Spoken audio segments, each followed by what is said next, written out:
Oh, rí pé sẹ̀mó yìí ó bó ṣe white.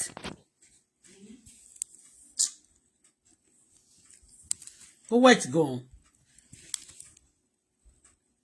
Ibo láti rà ná. Ṣé ti Canada lélẹ̀? Look at it. It's very, very clean. Ó dájú tí. Oh, mo ti show. Ṣé mi show? You see? The semo is very, very.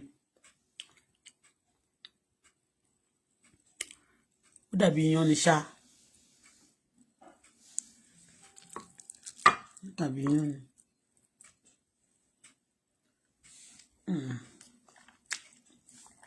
Semo tó mọ̀ mi sọ fún mi.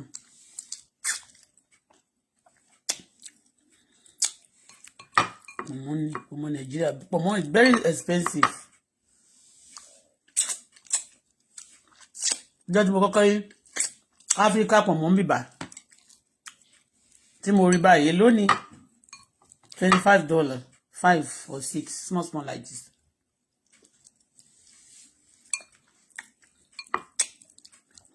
Ọmọ kò ló fún mi ní Tolúwa lẹ́mí.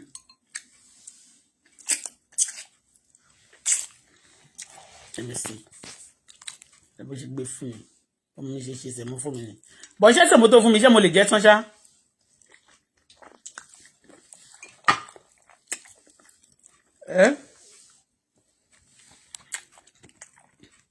Ó ti tẹ̀ dá mi lóhùn.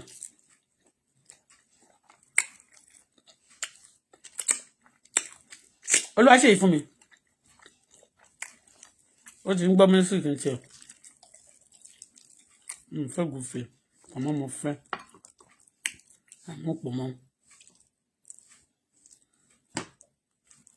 I don't want to gùfè.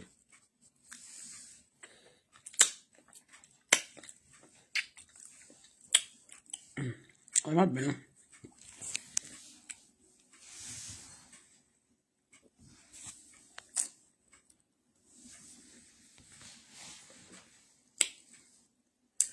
I'm hungry. I'm saying it. Oh, baby, me.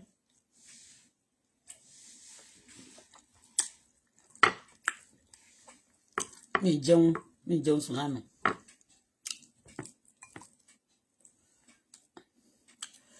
This your vegetable is very delicious. Sweet, eh?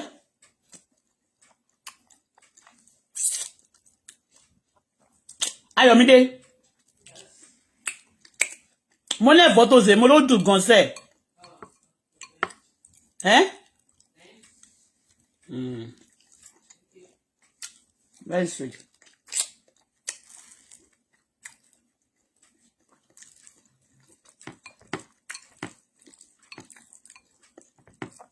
Mo sọ pé pọ̀nmọ́ mo like jù. Bá ti má fún mi lẹ́ran kó kọ fún mi lẹ́jà àti pọ̀nmọ́ mo sọ́ǹsì náà.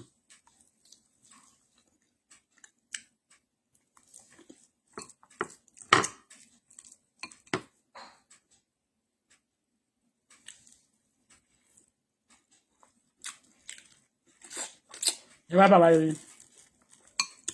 Ẹ̀yin aláwọ̀ ẹ má bínú. Mo mọ̀ pé ẹ̀ sí ń bínú.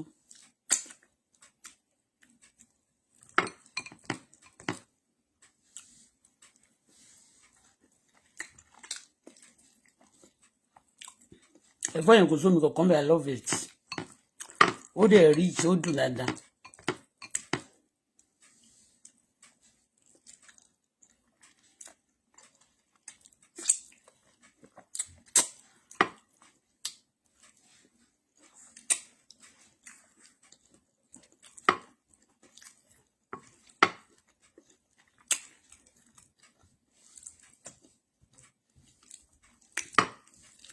Tó lóòdè bá mú pọ̀n mọ́. Okay, ó wà ń bíbà.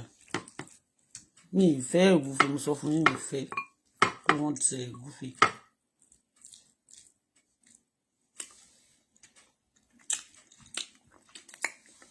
I don't want ògúfe. Ìyẹn ní ọ̀rá.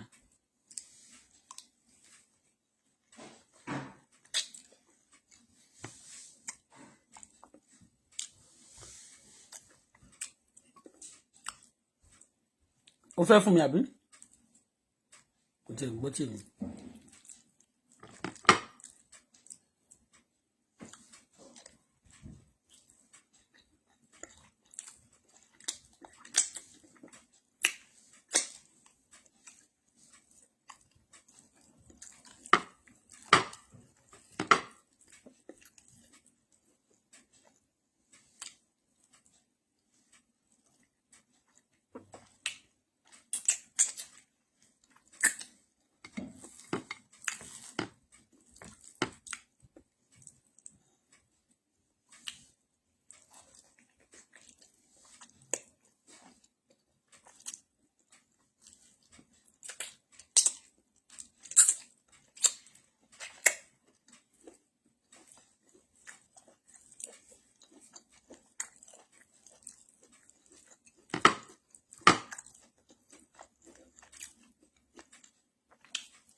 ọ̀rọ̀ tí mo sọ ní èèkan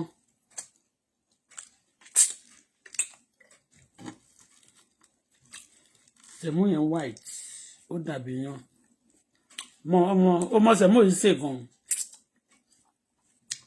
kò rọ̀ kò le jù ó tún funfun ó wá fẹ́lẹ́ bí yan ó dàbí yan.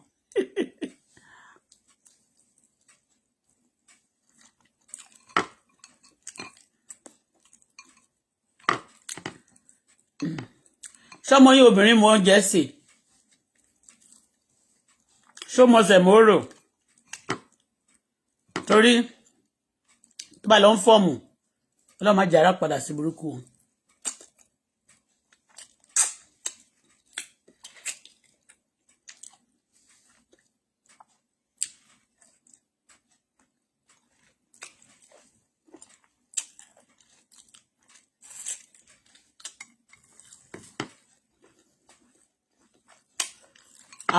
Ebi ń pa mí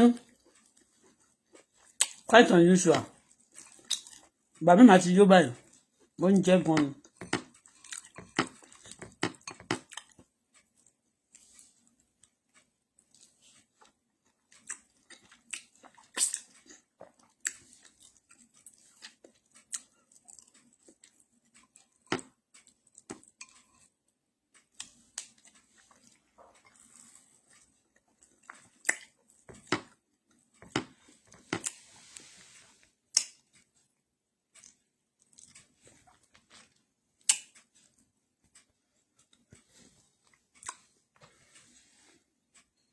Sweetheart, my sweetheart, sorry darling, please bá mi mú nǹkan tí mo máa fi ń gbé fóònù dúró yẹn wá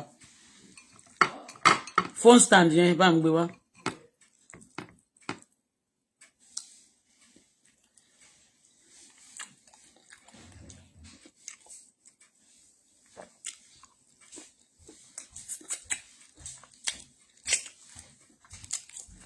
Thank you, darling.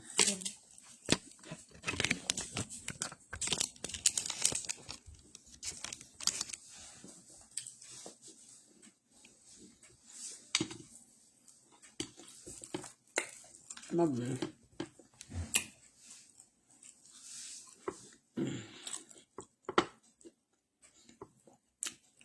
Mo ní table manner now.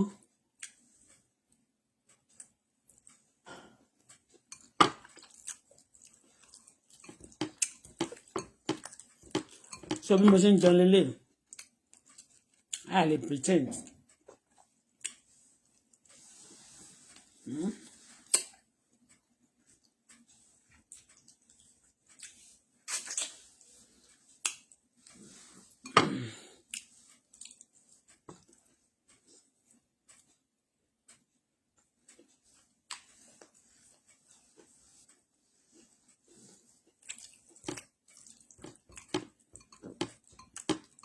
Mi ò jẹ́ rí 100 mi.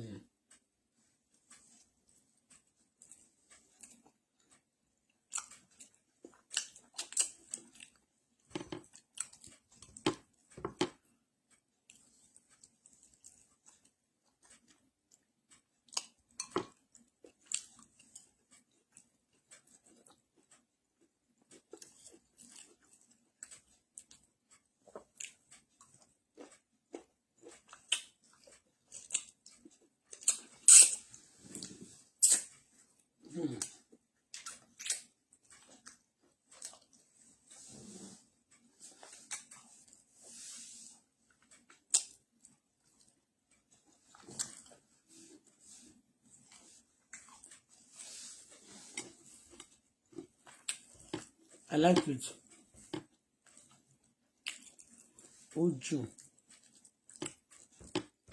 Ó dáa kọ́ mo bẹ́ sí o.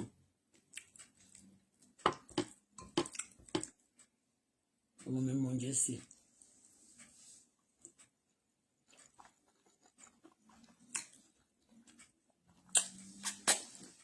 Ó tún mọ oúnjẹ dish. Ẹ bó ṣe dish ẹ fún mi. Ó tún mọ oúnjẹ dish. Ọmọ mi mọ oúnjẹ sí ọmọ oúnjẹ ó tún mọ dish. Ẹ mọ̀ pọ̀tọ̀ ní ká so oúnjẹ mi sìn.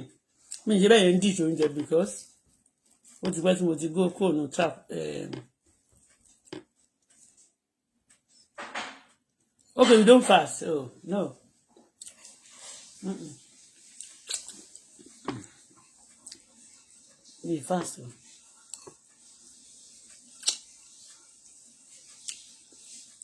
Wọn ò tí so igi fún mi.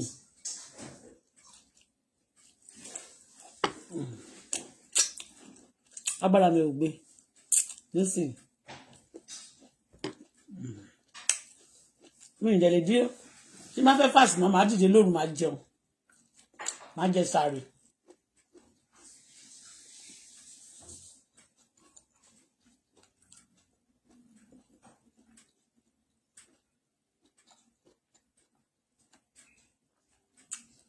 Mi ì fast o. Okay.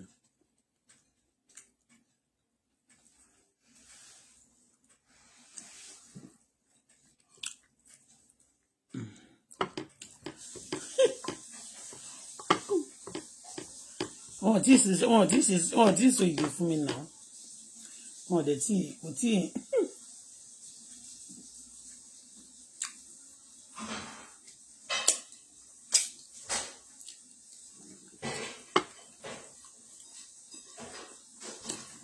Àbí tí wọ́n di pọ̀ mọ́. Let me hear the ògúnfe torí di pọ̀ mọ́.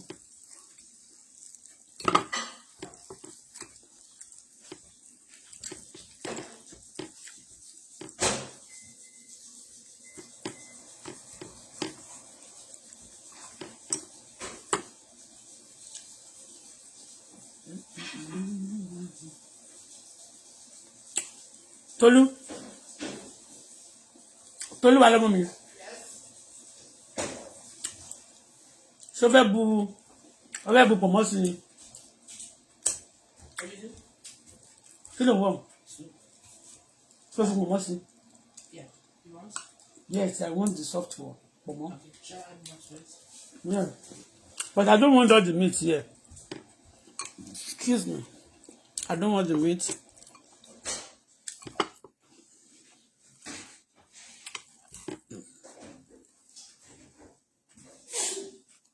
Bless you, sweetheart.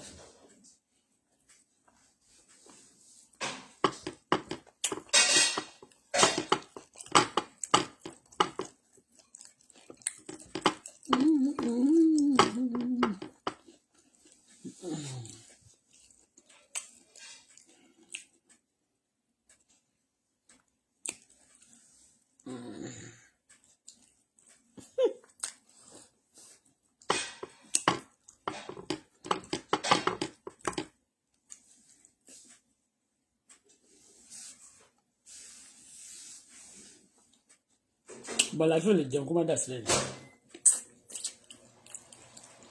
Àtúnfi ṣe mẹ́rin.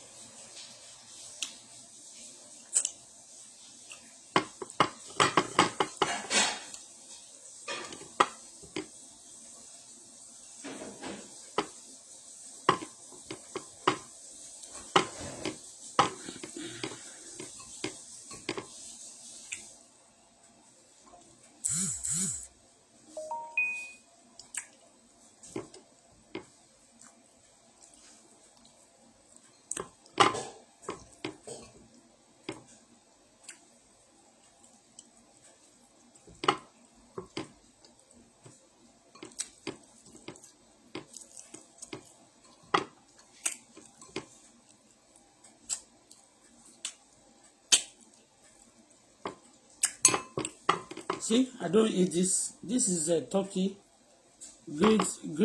smoking turkey. But I don't want. I like pomo and ẹja. There's no man jẹ pomo gan. This is motivate ọmọ mi. Tẹ́lẹ̀ ọmọ mi ò like pomo kò ń jẹ, but this is I don't jẹ pomo ni.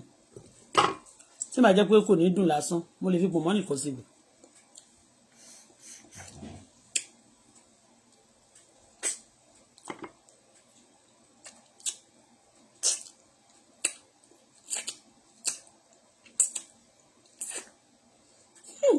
Mo jí ńlá o.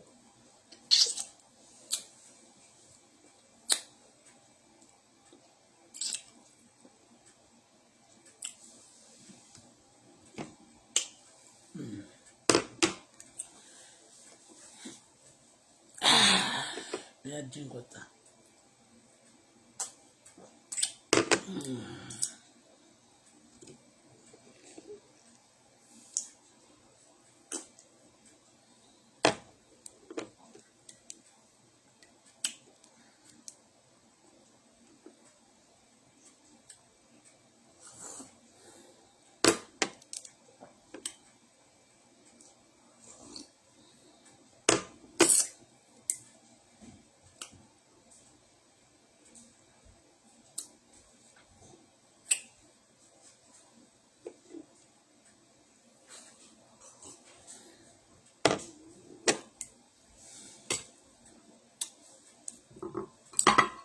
So mi jẹ́ sẹ̀mó yẹn tán o bọ́ mo jẹ́ gbogbo ọbẹ̀ yẹn ṣá ó kù ẹran nìkan ó kù ẹran mẹ́ta tó fún mi.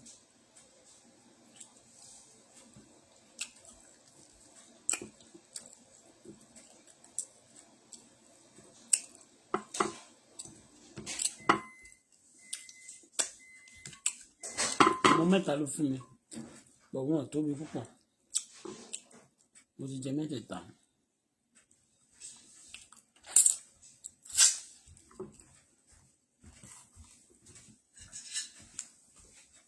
Thank you. Careful.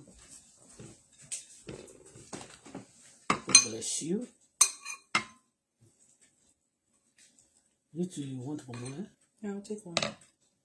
There's more there. No, okay. But you man, you.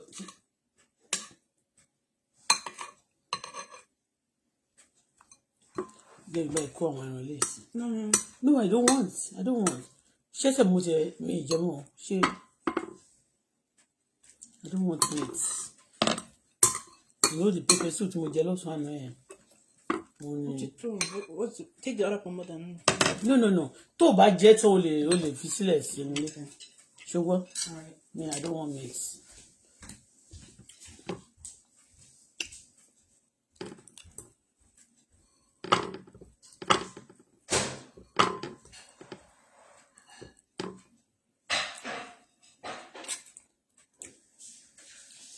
Tó bá jẹ́ rice mo ń jẹ mo máa need a lot of protein. Tó bá jẹ́ rice ni mo ṣe mú ẹja wà níbẹ̀ already edé gbogbo nǹkan wà níbẹ̀ mo mú.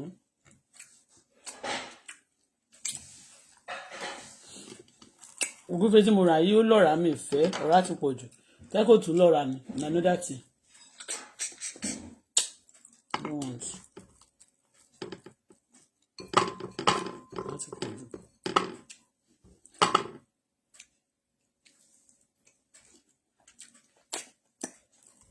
Ó dàbí tí máa rà ní kúbẹ́kì náà ni ògúnfe lọ́ra.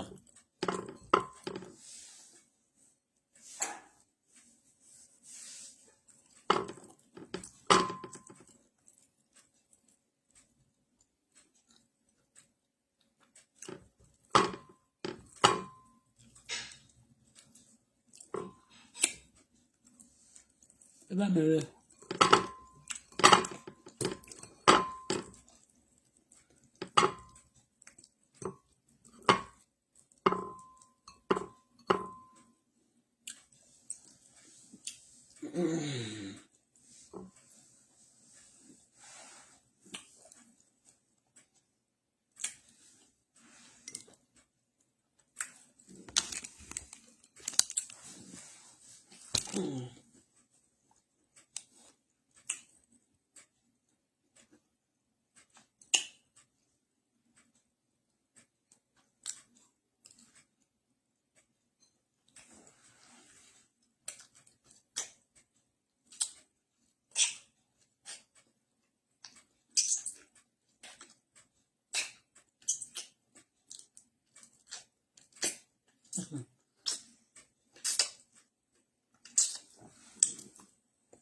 Good afternoon, ma'am.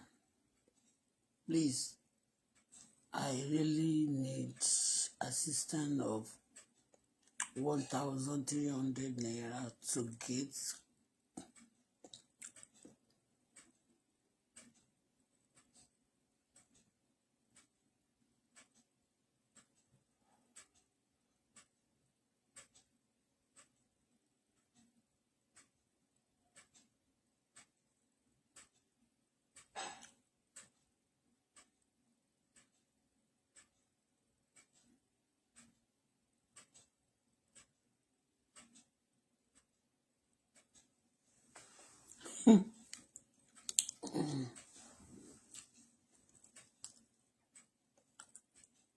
ẹ má máa fún mi ní tẹ̀sí ní báyìí.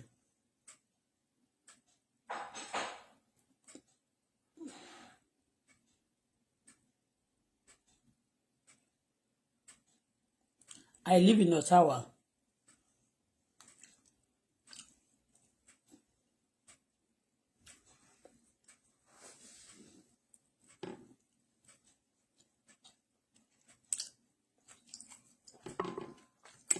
I'm no longer living in Quebec. Ottawa la wà báyìí. Orí ọ̀tá la gò mọ́lẹ̀. A sì tẹ ọ̀tá mọ́lẹ̀. Àlùbọ́sà tí wàá bí náà ti tẹ ọ̀tá mọ́lẹ̀ láti tẹ ọ̀tá mi mọ́lẹ̀. Tọ̀tẹ̀ mọ́lẹ̀ left right mo tẹ ọ̀tá mi mọ́lẹ̀ left right.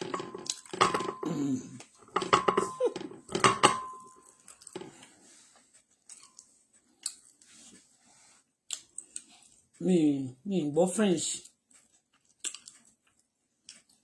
Jẹ́ ti ẹ̀ play orin Quebec orin tí mo ṣe fún wọn gbà.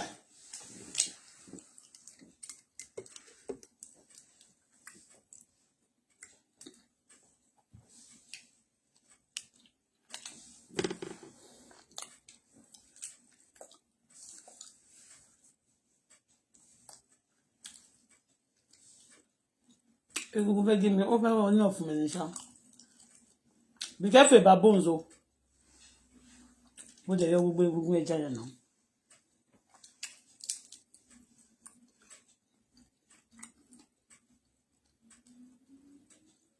Ìgbà tó ń ṣèbẹ̀ ńlá náà èmi ni mo ní kí n yan kúkú ẹja yẹn wá kí n bá ń gbà sábọ̀lẹ̀ kí n bá yọ kúrò.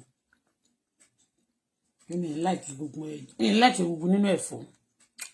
I use boneless fish on my vegetable.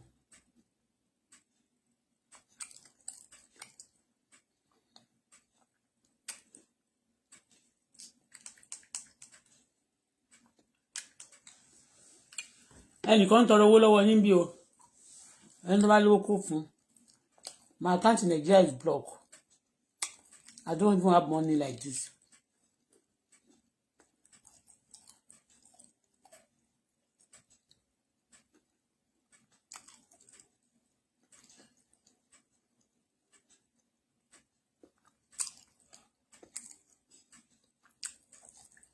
I use boneless fish on my food.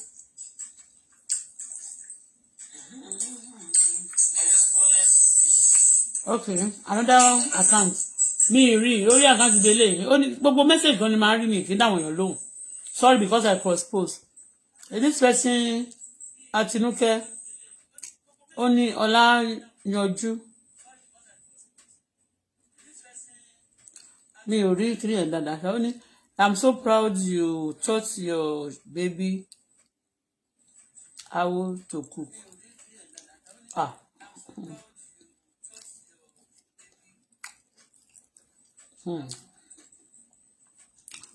Ta ni mo fẹ́ fi jọ?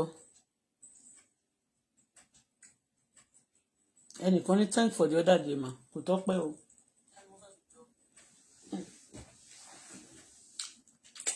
Ẹni tó bá ní 1,500 fún ẹni yẹn wọ́n ti block account mi UBA block ẹ̀ láti jọ ẹ̀ wọ́n ní kó block ẹ̀ kò sí nǹkan tó ń ṣe náà. Ìgbà tó yá wọ́n tó bẹ̀rẹ̀ sí ní kọ́ máa dí pẹ̀lú ọmọ mi bí kí n mọ nǹkan tí mo ṣe fún wọn.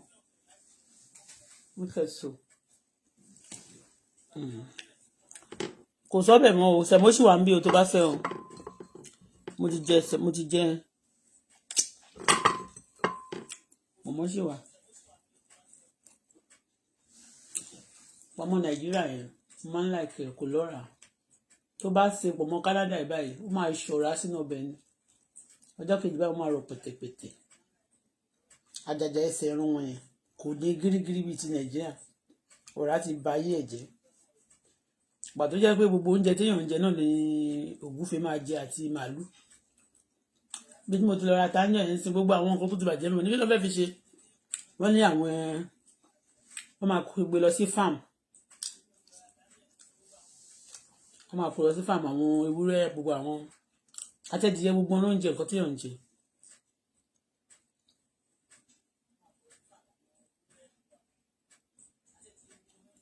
Only so you have to only speak in French. Yeah. Oh, what about me? Yeah, you have to speak French. If you are in Quebec, you speak French. Oh, you don't speak French. Ayé ẹ̀ máa rún gidi ni. Àbí tó bá yẹ pé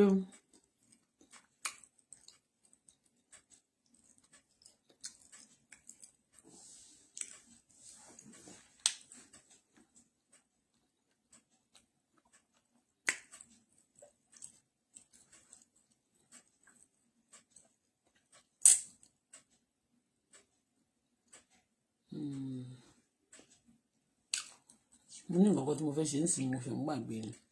Lójú tí mo ń gbàgbé.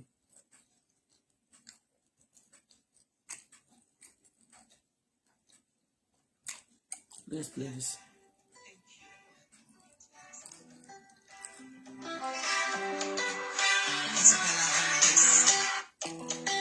I love you, Canada. Thank you for accommodating us. That's my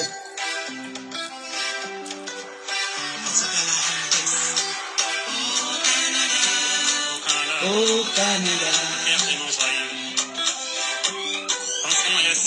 There is peace In Canada. there is love In Canada. no discrimination. In Canada. There is love in Canada. I've been to Norway, I've been to America. Canada, Thailand, I've been to France. Canada, welcome the Nigerians as if partners. Oh, Canada. Oh.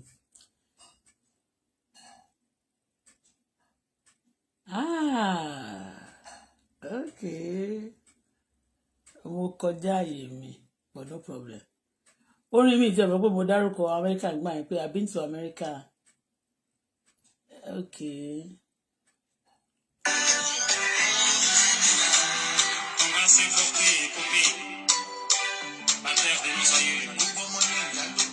Ẹ ṣe gan. Nígbà tẹ gbà wá sí. Táwọn.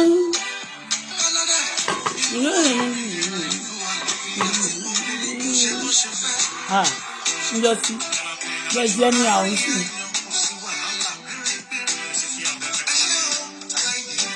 Àmọ́ lọ́rẹ́.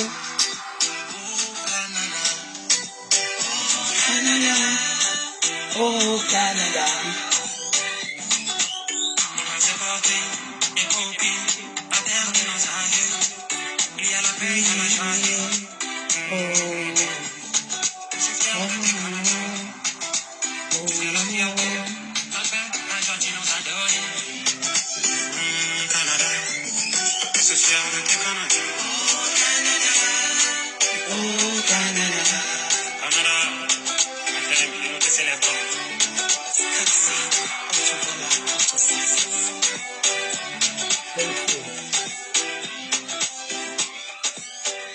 Thank you, Auto-Bola, Auto-Success.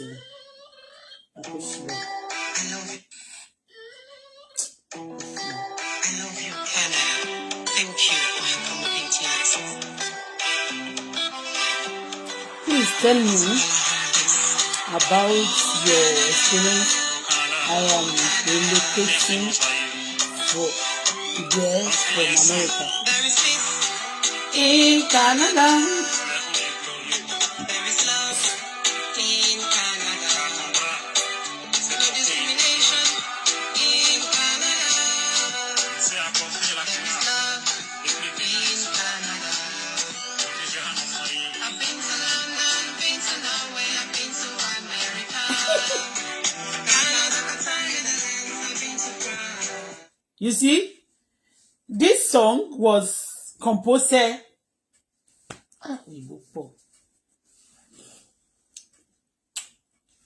I composed this song 5 years ago, 2020.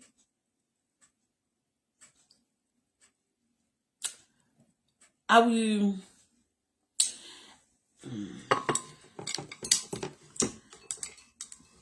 A lot of people hate it. the first time, a lot of people share it. It went viral. Yes, a lot of people share it in Canada here, every part of Nigeria especially, every part of Canada. They share it. I just the way I feel, okay? I'm not saying that other people don't have peace, but I just say, okay, oh, I appreciate, me. Even though, although if I give testimony, like some people, oh, they will be thinking, okay, you are giving testimony that this place is good for you, right? We are going to spoil it for you. People do that also. When you are complaining, maybe you are giving testimony about your husband or your wife or your business or your child.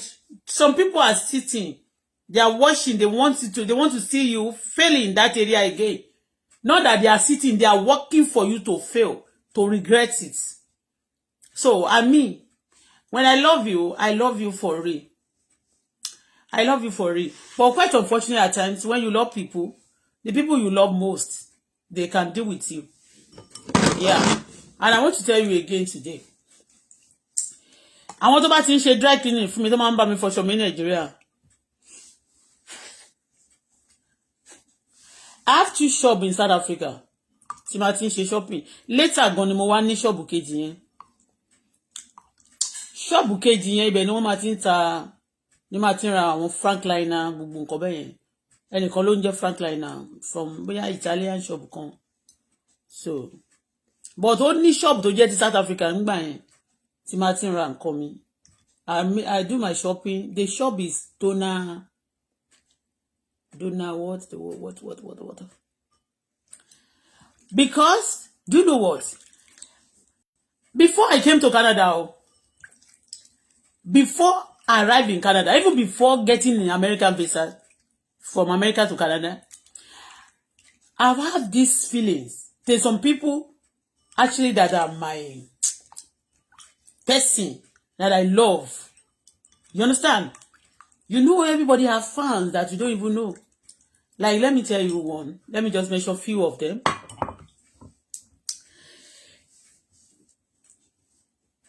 Fún mi ní towel. Tolu, kò sí towel tí mo fẹ́ fi náwó mi. Mi ìjẹsẹ̀ mú yẹn tán bọ̀ mo jẹ́ ọbẹ̀ yẹn tán.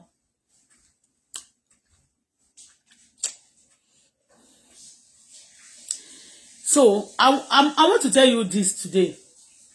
Like part of the music, bí àwọn orin English man like. Me, mo man like orin ìfẹ́ gan. I love music, orin ìfẹ́. But English music, ẹni tí mo like jù. Tẹ́lẹ̀, Celine Dion.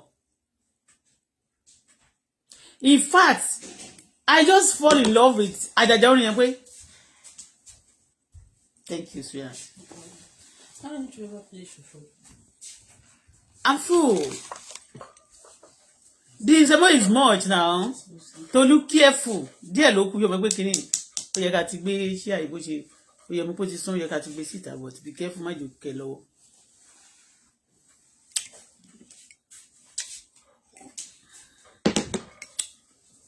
Ẹni tí mo like nínú music orin, I'm telling you today. Ní àwọn English kíní yẹn. Bàbá ọmọ mi ó like Michael Jackson. Torí ọjọ́ tí Michael Jackson kú báyìí. Ó sun ẹkún bàjẹ́. Tí ó mọ̀ pé òkú máa ń sunkún òkú ni. He cried like a baby.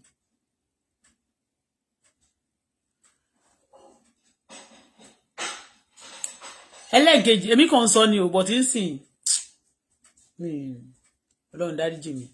Ẹmọ tó bá, when you love somebody, you love something, and that thing you love started tormenting you, disturbing you, changing the way you are putting, you see,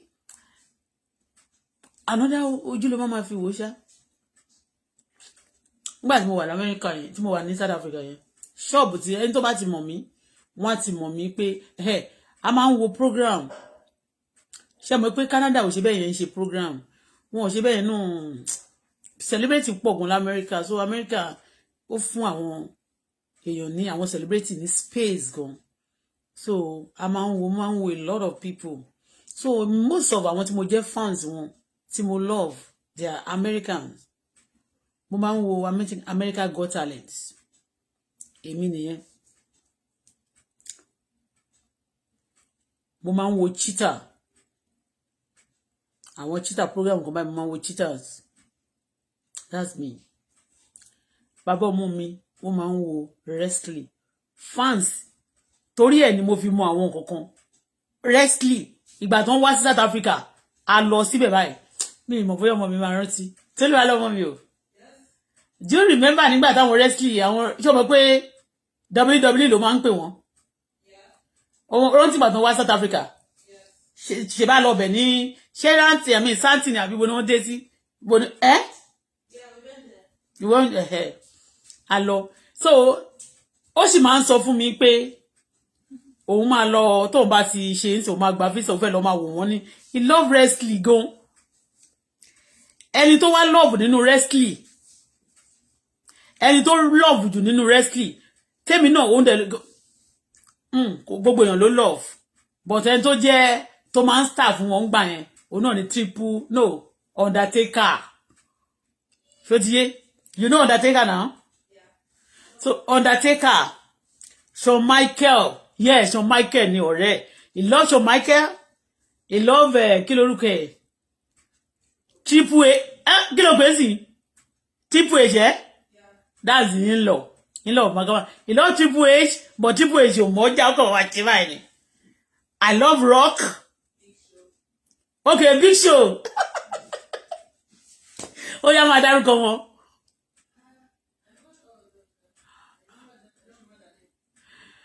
Big Show. Okay, The Rock, John Cena. Kí lorúkọ ẹ̀ tó kú tó jọ mọ Quebec yẹn? I don't know. Kí lorúkọ ẹ̀ because orúkọ ẹ̀ fẹ́ jọ bí orúkọ French báyìí. So, it's a short, very short like that. But strong. Mysterio. No, that's not Mysterio. Mysterio is the one that used to use cat eye like that. He used to use max. Yeah, Mysterio is a stop. Mysterio ló máa ń lo max báyìí. Àwọn yẹn wọ́n máa ti dàgbà sí. Mysterio, kí tún lórúkọ ẹ̀ o. But ẹni tó ipa máa ń wò tó máa bùgá pé wọ́n ń bò báyìí. That's kí ló pè é sí? Yes, Undertaker. Everybody used to be afraid of Undertaker. Undertaker àti Big Show ló máa ń ṣe. Ìgbà míì báyìí tí Triple H bá ti Undertaker bá fẹ́ jà. You know, wọ́n máa ń ṣòjòrò. Makama máa wá síbẹ̀. Makama náà. The owner of it. That's the time tí mo ti mọ gbogbo wọn. So for that, every president tó wà ńbẹ̀ nsìn. I love him this president of America for now. The one that is there now. Because those wrestling, we watch with like a fans. And again, and don't be a fans to me. Actually, the father of my baby, let me fall in love with all of them. Mo ṣe mọ̀ wọ́n. Ó ti yé bẹ́ẹ̀ yẹn. So, you know something, you know. So, kò sí iye tí kò anybody mọ̀ pé kò sí, there's no amount of that money that guy cannot spend on wrestling. Any case tó bá ti jáde báyìí wrestling báyìí. Inú ilé wa máa kún báyìí ni. Òun àti ọmọdé eléyìí Barbie àti òun wrestling inú ilé wa máa kún báyìí. So, I'll be there. I'll be forced to be watching whatever they watch. And then they'll be debating, they'll be talking. Me too, I'll be listening. So, I am telling you. So, wrestling, àwọn program tí máa ń wò ní because, but this is me, the whole program ló ń wò mí, honestly. Kí tó lórúkọ program mi, I just watch American program because they're fond of a lot of a lot of things like, but ẹni tó wá jẹ́ lára àwọn tí mo like personally. But today, I'm sorry to say, should I say the truth? I am just sorry to say. I am sorry to say I don't so much love them again. Because I now feel, you know, it's good for you to be far away from people.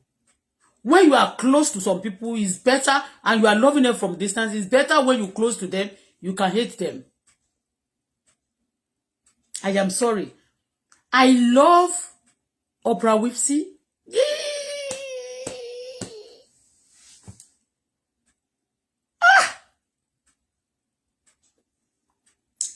Then the father of my baby love this lady, kí lorúkọ ẹ̀, Queen Latifat. And then gbogbo style tí Queen Latifat bá ti ṣe máa ẹ̀, a fẹ́ kí n ṣe, like Queen Latifat kò lè dédé kọrin, we watch all those, Queen Latifat. He love everything about America yẹn. So I was forced ló jẹ́ kí n love mo ṣe mọ everything nípa wrestling yẹn nígbà yẹn. That guy in Quebec tó kú nígbà yẹn, in our house ó dàbí pé family wa ni. Mi ò mọ reason tí orúkọ ẹ̀ fi kúrò lẹ́nu wa. Tó bá jẹ́ pé a sì sọ̀rọ̀ bóyá títí di ìgbà tí bàbá ọmọ mi kú 4 years ago yẹn ni, a sọ fún mi orúkọ ẹ̀ because he knows everything about wrestling. He love wrestling bàjẹ́. So when I'm telling story about ìgbà tí wọ́n ṣe wedding, ìgbà tí wọ́n máa all those, wọ́n ṣe máa jókòó tó máa ṣe program, tí president tóun àti Makama tó máa lọ sórí seat, wọ́n ti jà lórí òun àti Makama, wọ́n ti lọ ọ̀rẹ́ ni wọ́n. That's how I know they are friends. And they go to on the ring and they start fighting. Makama be walking like this. Makama used to walk like this. Makama used to walk like this.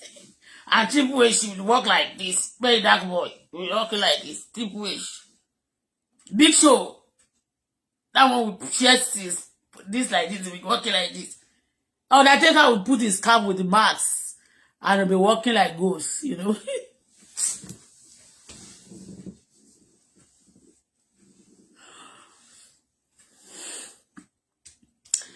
I don't know. So somebody said you want to relocate to Canada. You better be careful too, because we don't know what Canada government is going to do right now. You better sit wherever. If you don't want to deport any Canada, in America, you better sit there. I should tell you about what. I don't know what to say. Everywhere is hot.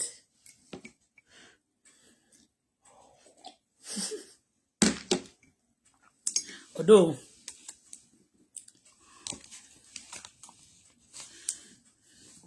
everything going to be all right. Everything going to be all right.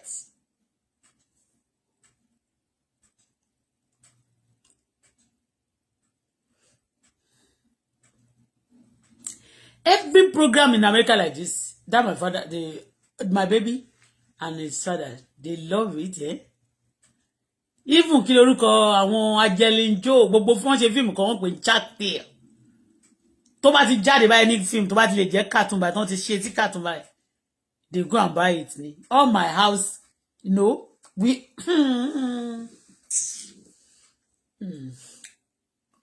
Okay. To the level that there was a shop in South Africa. Wọ́n pe shop yẹn dona kileruke no. Gbogbo aṣọ ẹni máa ń wọ̀. Tí n bá ti ra Frankliner, I will go, that's the shop. Àwọn tó big size buy no ta. Dona kiri kan, dona gbogbo àwọn tó bá ti ń ṣe tó bá bá mi fọjọ́ tó bá ti fi bá mi ṣe wọ́n máa ti rí. In fact, ìgbà tí mo wá sí Nàìjíríà, ẹni kan sọ pé designer yìí gbogbo aṣọ tí máa ń wọ̀. Tí bá ti lọ sí South Africa, ọjọ́ tí bá ti ṣeré lọ South Africa, máa lọ shop ẹ̀, máa shop mú máa lọ shop ní shop ẹ̀. Tí wọ́n bá ti ṣe yorùkọ wọn ṣá. Everybody that I love, oh Lord, I pray they love me.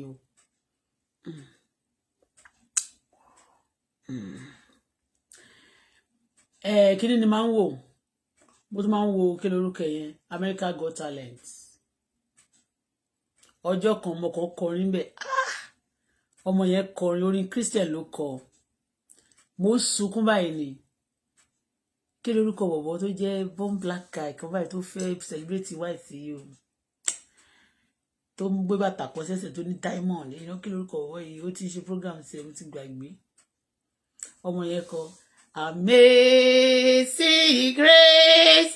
Year wo ni no? Long time ago.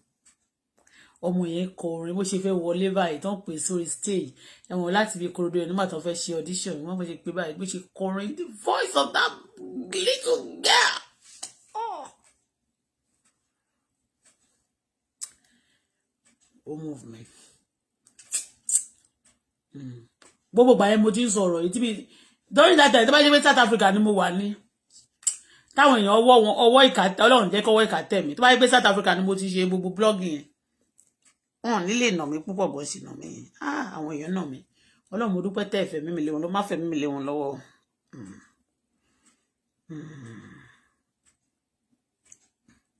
All the people that I love èmi kàn ń ṣe cruise ní tèmi kí n kàn dẹ̀ sọ̀rọ̀ bí a ṣe máa ń debate ńgbà yẹn máa sọ pé a máa debate máa sọ pé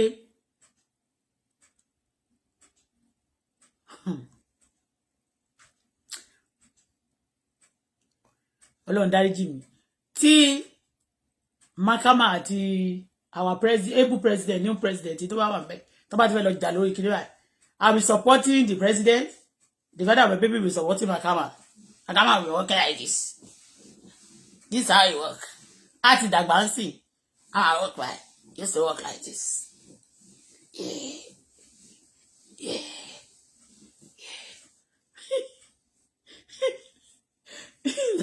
That's how it used to work.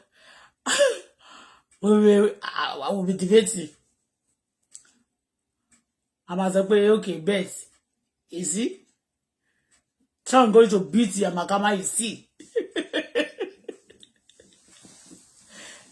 But today, they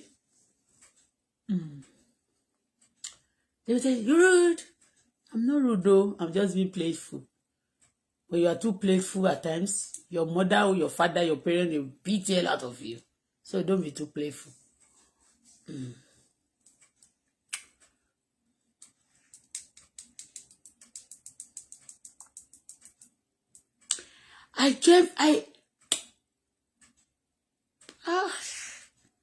I love kí lorúkọ ẹ̀ mama yẹn. I don't believe I will see the picture or their pictures if I won't be commenting on it fast like that. Because that time, I used to, I follow them bumper to bumper like this or the kini. This time, everybody come see me. Kì í ṣe pé, ìyà tó yà ló máa sọ pé kò ní dá fẹ́ tó náà yà o.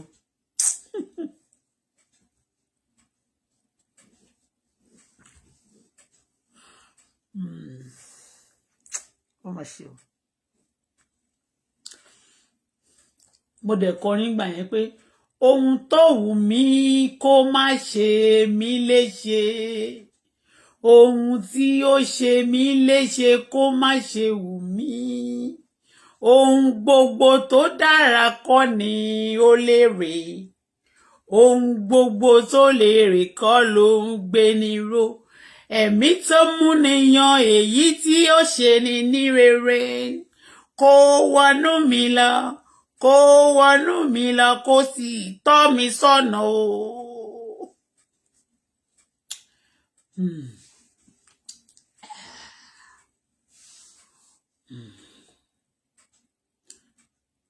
Seriously ìgbà tó ń fẹ́ tún ṣe election tíjọ́ sí kì í ṣe rọ́ it's not a joke. I don't know. Some people, you love them for, káwọn èèyàn tó fẹ́ràn èèyàn, ó máa ní for reason. Nobody just love for fun. Yeah. And when you dislike people also, it's not for fun. Something cause it. Maybe the person, ó wá bẹ̀rẹ̀ sí, bóyá wá bí lipo bẹ̀rẹ̀ sí ṣe nǹkan tó wọ́n tẹ. Then your spirit now will be irritated. That person will be irritating your spirit, Anyway, gbogbo ohun tí mo gbàdúrà fún tó bá wù mí kó má ṣe mí léṣe. Then I love him o. That's alẹ́ mi àti ẹnìkan sẹ́mi sí ṣàkàn àjọ bet lórí president ẹ̀ ń gbà ẹ lọ. It's not a joke. Mi ti gbà yẹn kẹ̀dẹ̀ mo ti ní America kìíní lọ́wọ́. Wọ́n ní it's not going to favour you o. Mo ní it's not going to favour me. Báwo ó máa favour mi ìgbà tí mi ní kọjá yìí. Tí ó bá dẹ̀ favour mi èyí o. Tó bá ti jẹ́ pé ó fẹ́ ṣe ìfẹ́ Ọlọ́run.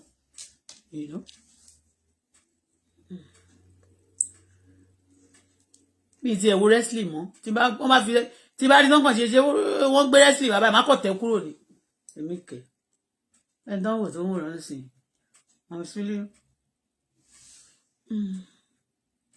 Má jẹ́ ń ṣe bẹ́ẹ̀. Excuse me.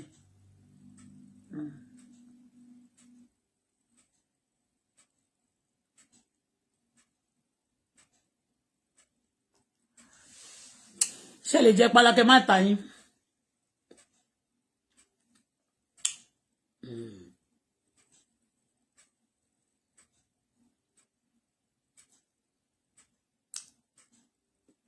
Ó ní wọ̀nyẹn tí bá gbọ́ wọn àti gbogbo program yẹn sì á kàn máa rùn sí mi. Torí àwọn ṣe sọ pé ìyàwó tá bá fẹ́ lọ́mọ ẹ̀ máa ń wùyàn.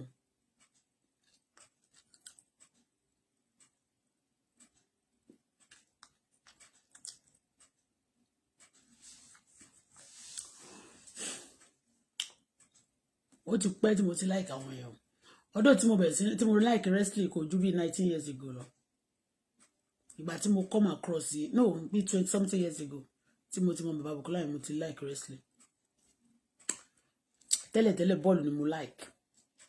Because ẹni tó bá ti bá ṣe, ẹni tó bá ti ń ṣe ló máa fẹ́, ló máa adapt sí tó bá ti yá.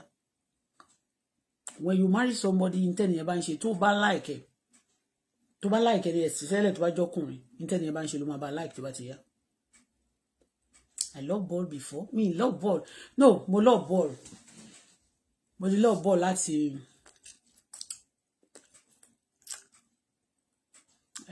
gba World Cup 1993 kọ́ ni àbí 1992 àbí 1994. Nígbà yìí Yekini. But mo sọ America, gbogbo celebrity wọn tó má ti lè sọ pé wọ́n ń bọ̀ ní anywhere ní Africa báyìí. Ṣé lọ wo wrestling nígbà tẹ́ lọ sí kinní gbà yẹn? Mauritius. Gbogbo àwọn ibi tí àwọn celebrity yẹn máa ń lọ pátápátá. Bàbá Bukola máa ń lọ bẹ̀ lọ ṣọlidé. Tó bá ti lè jẹ́ Africa. Anyway. It's past tense.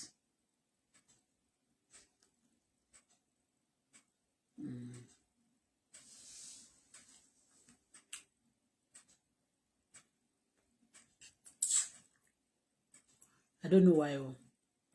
All the people tí mo ní love fún like kì í ṣe loss o. Mi ò mọ reason wọn kàn fade ni. I don't know why.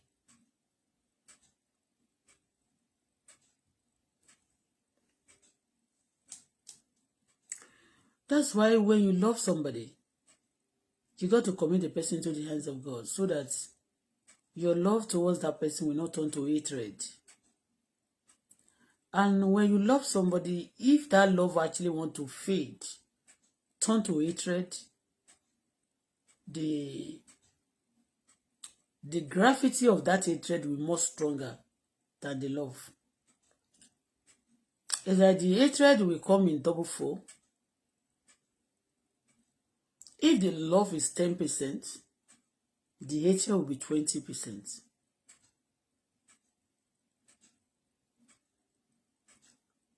And that's why you see a lot of marriages fail. Today, I comment under a post. The moment I share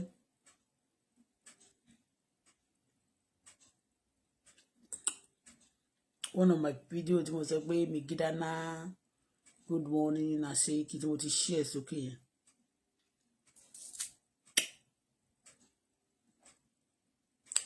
Quickly, somebody tagged me. They started suggesting things to me that a toxic relationship is critical. I now comment back under the platform. I say every family, every home, every marriages face trouble. Nobody, everybody, every relationship, there's none of them to get better roses. They face one trouble or the other. Every country face trouble. Every family faces it. So the grace to conquer your turbulence, to overcome your storm, that's the difference. When you have the grace to conquer the storm, to overcome it, our madabi, to some people, they believe maybe they will be thinking you have not faced trouble. So every problem, every home, every marriage, every relationship, every business, every country, every family face trouble. Don't let anybody deceive you. I can see the people I just fall in love naturally, that I even spend my money in supporting. Yes, those wrestling, anything tí ma ti rí tán bá ti lè kọ donor sí báyìí, I'll go, I'll buy that shop. Shop tí mò ń lò, designer tí mò ń lò ńbẹ̀ yẹn. The name orúkọ yẹn fẹ́ ju orúkọ President America. Because of the love I just, it's not because of anything, just because the woman jà, wọ́n máa ń ṣe funny thing yẹn. Wọ́n àtọ̀rẹ́ wọ́n they be funny thing, they are cashing cruise, they are cashing cruise, and also we are enjoying it, you know. Kò wù mí wọ́n sì láti wo wrestling báwo.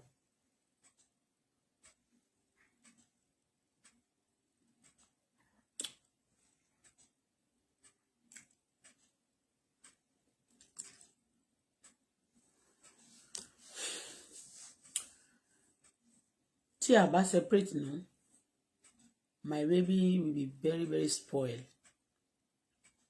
Torí bàbá ẹ̀ máa ń kẹ́ gan, gbogbo nǹkan tó bá ti fẹ́ ló máa ń ṣe fún ní kó tó di pé wọ́n balẹ̀ ilé wa jẹ́. Kò tí ì sọ pé my daughter knows that I take care of everything in the house, like furniture, clothes, tí wọ́n bá wọ̀.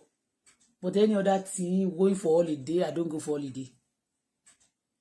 My daughter, the father, they go for holiday.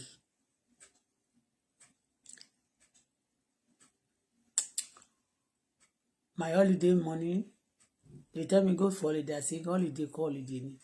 I use my money for my business. I don't go for holiday.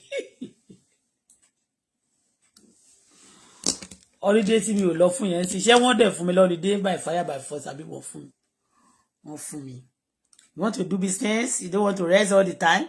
Some people are there to wọ́n fẹ́ retire tó bá wà careful.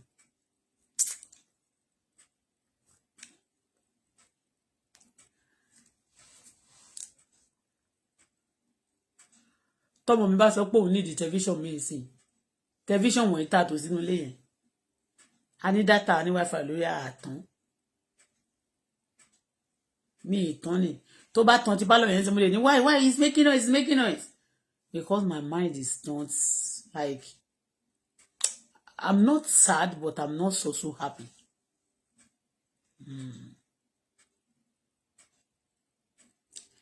My baby will go into school 7 o'clock in the morning. She has to wake up like 6. We drop her at school by 7. By 2 o'clock her time, I'm a believe who are new yara ó ti sùn. She'll be watching TV. And her TV, she can do like this and the TV will off. Where you go? Where tabati wo báyìí. Tèmi bá tí bàbá bá fẹ́ lọ wá tí mọ̀ pé ìyẹn lè máa rìn dájẹ́. But tèmi bá fẹ́ lọ mo lè yọ kẹ́lẹ́kẹ́lẹ́ kí n kàn rí wá kàn rí mi. A sáré fi aṣọ bojú. But TV yẹn máa rí pé ó ràn. Bó dẹ̀ ṣe wà yẹn. Tó máa wo TV yẹn di 3 o'clock tó bá máa wo fíìmù yẹn. Ó máa jí ní 6 náà. So irú nǹkan bẹ́ẹ̀ yẹn ń gbà yẹn, it's not good. Very brilliant. Kò sí nǹkan tí ó mọ̀ nígbà yẹn at that time yìí. Kò sí nǹkan tí ó mọ̀ nínú kọ̀mpútà.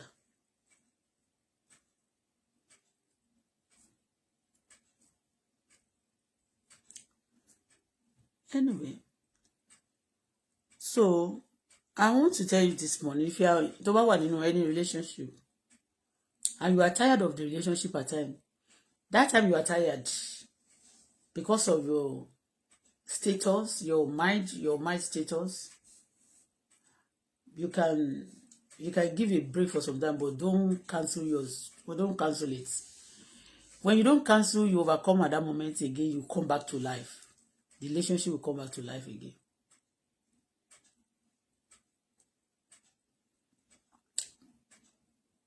But everybody face problem. I am telling you, every relationship at times fade like Nigeria wax. No, they fade like China clothes community over quality. But tó bá tún lè pa láró, like you can change the pattern, change the old, give breaks a little. Not that you are leaving the house, not that you are going to cheat. It's painful. What painful most? Seeing somebody you love, you can go to any mile, or you are invested, you are paid, you have spent money, you have spent your energy, and what is better than money? That is time, that is precious. You are spending with the person and the person fumble. It now haunts you to the level that not that you now hate each other. The person you love now hating on you, and you too that you love that person, you now hating on that person. It's a painful thing. Love do fail. Interest do expire. But I'm telling you that if you can just look away, forget, and keep to yourself sometime. For some time, everything can be normalized again. But the quick action, I mean quick action, like maybe somebody is angry, you too, you are also seriously mad. The result is it's not going to be nice. Look away, it's painful. And especially tẹ́ bá tún wá lọ pàdé àwọn tó máa ń jẹ nínú painful way, especially when you come across people who enjoy sadness, who delight on broken relationship, who always jubilate for somebody's downfall. It's very serious. It's terrible too. But you can forget about the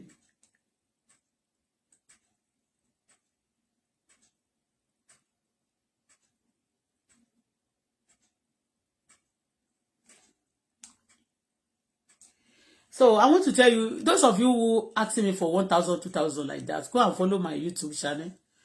I will do my whatever on the YouTube channel, my talk, live, anything on the YouTube channel soon. That I will just be posting something on the Facebook because I want to make use of my YouTube. So go there. If YouTube give me money, I'll be of help.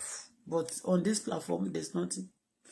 And you cannot borrow money from bank, interest loan, or money for anything, and then you start giving it out. They have not given me money. Here, nobody gave me money. I'm still living on the credit. And that's why I used to be... I'm not happy with people, some people, especially who have caused this. Who have caused it for me. And I'm not happy. Bí mo ṣe jẹ́ happy person tí ó ti máa ń rẹ́rìn gan. Inú mi ò dùn pẹ̀lú wọn o. Mi lè tọ́ yín jẹ o. Especially tọ́n bá tún wá ń fún wọn ní mọ́zù láti ṣe mọ́ tí wọ́n dẹ̀ fún wọn ní ìdájọ́ kankan. I felt so cheated. I am telling you, I felt so cheated. People cheat me. Anyway, kò sí wàhálà.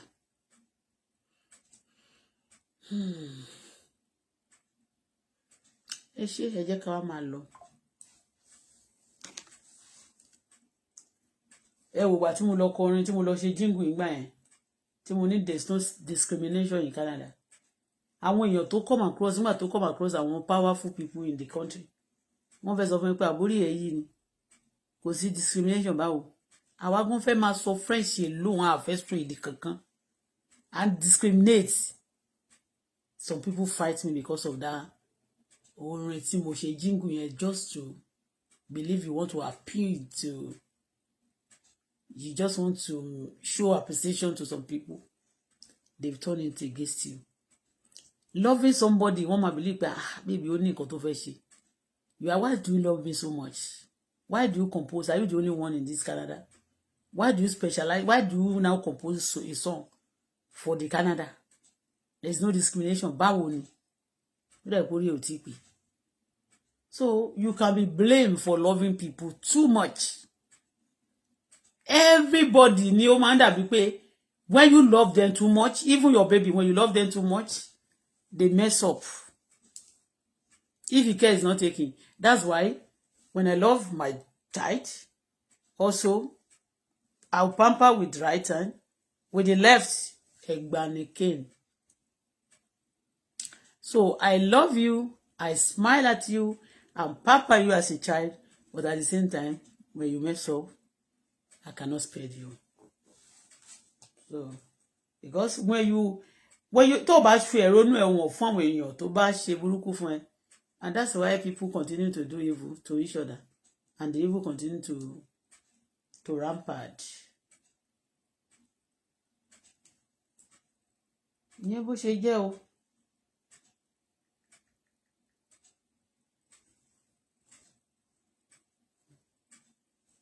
orí wọn ti yí lọ́sàn-án Ramadan ẹ follow YouTube mi ẹ jọ̀ọ́ ẹ jẹ́ wo ẹni tó ń ṣépè fúnra ẹ̀ yẹn talent tó ń ṣépè fúnra ẹ̀ yẹn.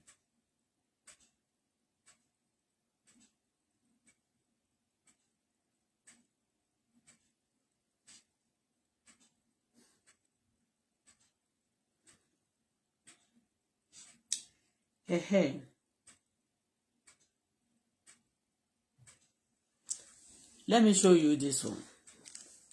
I want to report this person to you, Canada government, American government, Nigerian governments. You see, this is under my YouTube.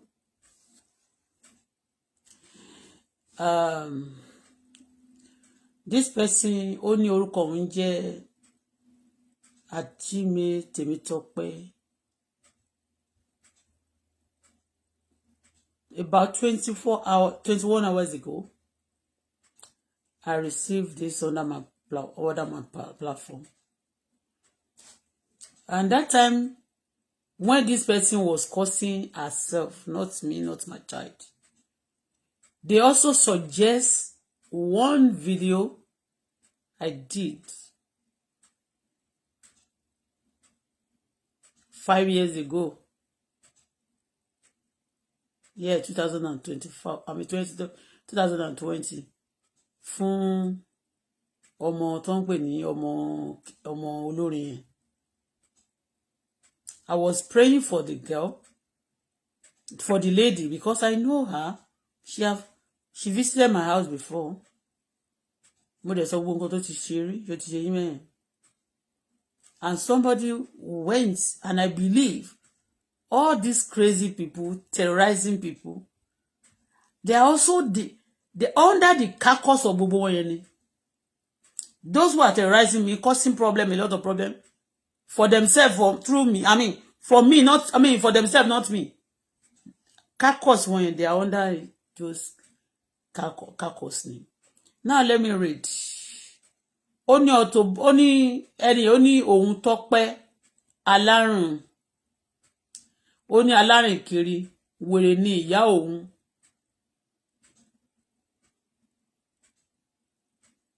Ó ní fi Ṣèyí Tinubu sílẹ̀. Ó ní fi Ṣèyí Tinubu lọ́rùn sílẹ̀. Ẹ jọ̀ọ́ ṣé mo bú Ṣèyí Tinubu? Because ṣé mo sọ̀rọ̀ sí Ṣèyí Tinubu ni? Because they don't want me to talk about anybody. Mo dẹ̀ sọ gẹ́gẹ́ bí ikọ̀ àti ìrìgì Elédùmarè, mo ti sọ lóru òní, mo ti sọ lọ́sàn. Tó bá ti sọ wípé o ní jẹ́ ń ṣe tèmi, ilẹ̀ máa tètè fà ẹ́ mi. Á tètè jẹ́ kíákíá, á tètè gbé ẹ̀mí ní wéréwéré. ẹlẹ́dàá ṣẹ̀dá tó dá ayé àtọ̀run bá mi sọ di rádaràda á bá mi pò mọ́ ẹ lẹ́nu gbogbo ọ̀rọ̀ tó bá sọ kò ní ní solution ọ̀rọ̀ tó bá ti dá sí máa dàrú ni ẹni bá ti gbàgbọ́ nínú ẹ bó jẹ́ celebrate bó jẹ́ ẹnikẹ́ni tó bùwà kó jẹ́ láyé ẹni tó bá ti gbàgbọ́ nínú ẹ wọ ẹ tó kọ ọ̀rọ̀ yìí ẹni tó bá ti gbàgbọ́ nínú ẹ báyìí ọkàn wo ò ní balẹ̀ mọ́ tó bá ti tẹ́rí sábẹ́ wọn máa ní ìṣòro ni àti ìdààmú torí nǹkan tó kọ síbí báyìí let me show you again and let me read for you. Mo ti screenshot eléyìí then mo ti screenshot ẹ I'll post it on my platform but kì í ṣe ọmọ tèmi ló ń kọ̀ sí o èmi ò lè gbàdúrà fún ọmọ tí kí máa fẹ́ kí orílẹ̀-èdè Nàìjíríà say no to killing and say no to bullshit kẹ́ẹ̀dẹ̀ tún bá finance mi jẹ́ kẹjà mi lólè kán support yín kó má sí justice kẹ́ẹ̀tún á sọ fún mi pé ó kù bí tí mo fẹ́ gbà mi ò tí ì rí ìlú tó ti ń ṣẹlẹ̀ láyé torí ẹ̀ anybody tó bá ti support mi ni máa support kò dẹ̀ ṣe kó máa sọ fún mi pé òun fẹ́ support ẹ̀ wá support mi máa ti rí rí kò ṣe pé kí n ti support èèyàn rí kó má ṣe dem kó má ṣe anything fún mi kó wá rò pé màá tún wá tún padà wá màá máa support ẹ̀ mi ò dó tí o so ṣe rẹ pé níbi ìbàyẹn sí àpọ̀ cycle yẹn ṣùgbọ́n Ọlọ́run pọ̀ ń bíbà ẹ̀ gan torí ọjọ́ tẹ bá lọ forí kó mi ní báyìí fi ìgbẹ́ rárá ó ní kì í ṣèmi ló máa sọ ó lé alárìn kiri wèrè ní òun ó ní fi ìṣèlérí lọ́rùn sílẹ̀ o kò sí ẹni tí o bá dá sí ọ̀rọ̀ rẹ̀ tí kò ní sọ ògo nù ẹni tó ń sọ̀rọ̀ yìí ẹni tẹ́mi bá dá sí ọ̀rọ̀ ayé ẹ̀ máa dání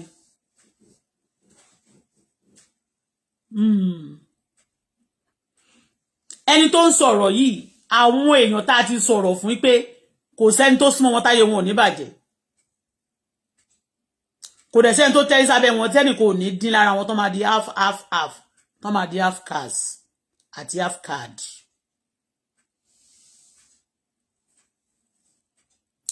ó possible ó ní ó sọ̀rọ̀ ó ní ọ̀rọ̀ ó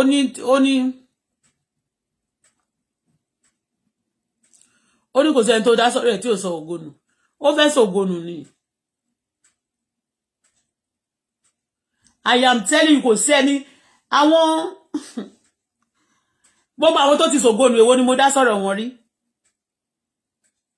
èmi kọ́ ló máa ọ̀dọ̀ mi kọ́ náà máa ti ń sògonu ẹ mọ bí tẹ́ máa ti ń sògonu ṣùgbọ́n tẹ́ bá ti sògonu ẹ lè padà wá sọ́ndà mi mọ́ tẹ́ máa fẹ́ kí n comment sọ́ndà yín I will never comment on you kó jẹ́ ẹni tó ní page yẹn gan tí bá tiẹ̀ like ẹ̀ kó lọ gbé page kó lọ suggest ẹni tí mi ò fẹ́ comment lábẹ́ máa dì sóònù ẹ̀ lẹ́sẹ̀kẹsẹ̀ majority of people tó máa ti ń gba comment ní pé he put like on my own o he put like on my own o wọ́n jẹ́ ni wọ́n lọ gbé picture tó wọ́n suggest picture àtàwọn èèyàn tí mo love ni wọ́n suggest sí mi if you suggest me things that I don't like I will tell you lọ́kìn torí wọn ò fún mi lówó ń bẹ̀ tó bá pé wọ́n fún mi lówó tí má ti tẹ̀ sí báyìí má tẹ̀ sí má ti tẹ̀ more than million times lónìí bọ́n wọn ò fún mi lówó so kí mo fẹ́ máa dààmú ayé ara mi fún.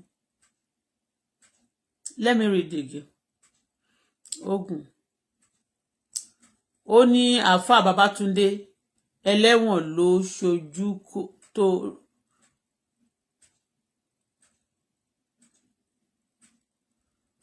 ó bú àáfàá Babátúndé kò sí tó kàn mí. It's not my business. Oore ni mo ṣe fún àáfàá Babátúndé. Mi ìmọ̀ rí mi ò tán mọ́ àwọn tó tán mọ́ jojú ẹ̀ ni. Gbogbo àwọn ará ṣọ́ọ̀ṣì ẹ̀ jojú ẹ̀ ń gbà yẹn. ẹni tó jẹ́ family ẹ̀ jojú ẹ̀ ó ṣòdì òkè oore ni mo ṣe kò sí nǹkan kan tó kò sí tó kàn mí àwọn tó dẹ̀ jẹ́ ọmọ ní ṣọ́ọ̀ṣì kò sí tó rá mi mo yìí sọ pé ní àwọn tó wà ń bẹ kò sí tó kàn mí ẹni bá ṣògonù ó ṣògonù fórí ara ẹ̀ ẹni tó bá dẹ̀ rògbò ó rire fórí ara ẹ̀ ni.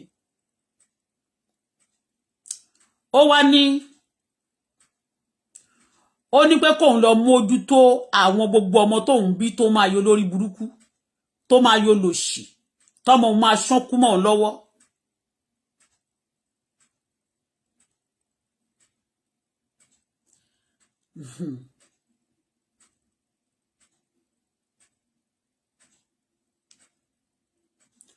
oníṣẹ́ ibi tí o blackmail ní Nigeria president Tinubu dé ò tí ì tó ẹni báwo mo ṣe blackmail Nigeria president àwọn èèyàn tí wọ́n ń pa èèyàn ní Èkó àti ní gbogbo bẹ̀ tí wọ́n ṣe nǹkan ṣé mi mo blackmail wọn ṣé mi ni àwọn APC àti PDP tó ń bára wọn jà tóró lórí burúkú yín tí wọ́n bá suggest èyí Tinubu sí mi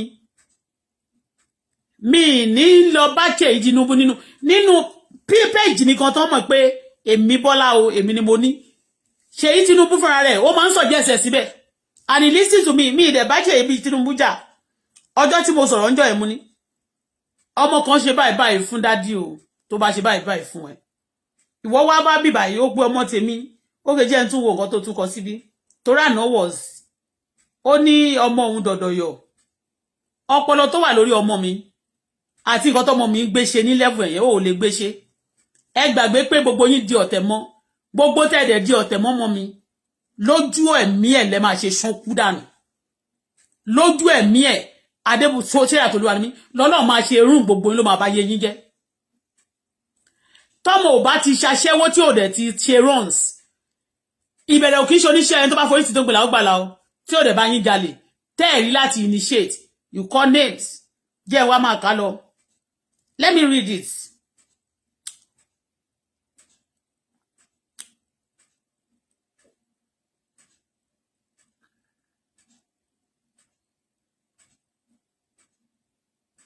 Only you say Baba Tinubu have a jale in Ìlọrin.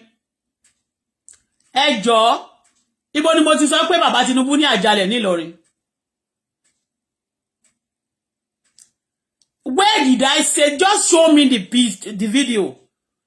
Ite man compare sí ni tí bá sọ̀rọ̀ màláíkà pé màláíkà Súlẹ̀ la màláíkà Koko Zaria wọ́n ní àjálẹ̀. Are you comparing them with President Tinubu? Did I mention President Tinubu pé wọ́n ní àjálẹ̀ ní Ìlọrin?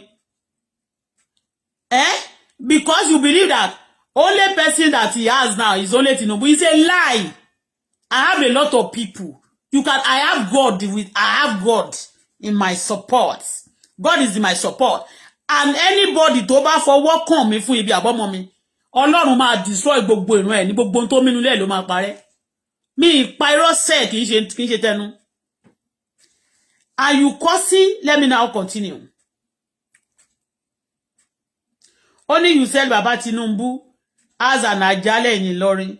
That is a managed by MC Oluomo. Ṣé ń gbọ́? This person is actually fighting them. He hates them. And he came under my platform to be writing that I am the one that said this. And that's why most of them, all of you talking about Tinubu, that you are blogger and you are a criminal, you are, especially when you are part of those terrorist group on the Facebook. When I see you talking about President Tinubu or anybody important personality in Nigeria, I'll be sharing it for the place to see, for them to see. I'll be sharing it. When you are abusing me, I feel like not talking. When you see me face to face, to bá ti rí mi kó cross me. Ó ti gbọ́, má lo ìbọn. Ọ̀rọ̀ tí mo sọ nsìn, mo ti submit letter, mo sọ pé mo submit ẹ̀ fún Canada. Mo dẹ̀ submit ẹ̀ fún United Nations. Total mo sọ yẹn. So the power you have been using on me, as if I'm the problem of Nigeria, am I the one that is those ritualists in Yoruba land?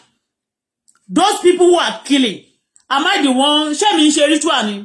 Ṣé mo wà nínú àwọn olórin àti gbogbo àwọn politician tó no pé wọ́n tó ní kó lọ máa gé apá àtẹsẹ̀ wa? Àwọn tó ń ta nǹkan níbẹ̀ yẹn, ìwọ tó ní kíní. I am going to post you on the media, on my platform, Facebook me, all on my Facebook. And I'm going to write terrorists on you because you're a terrorist.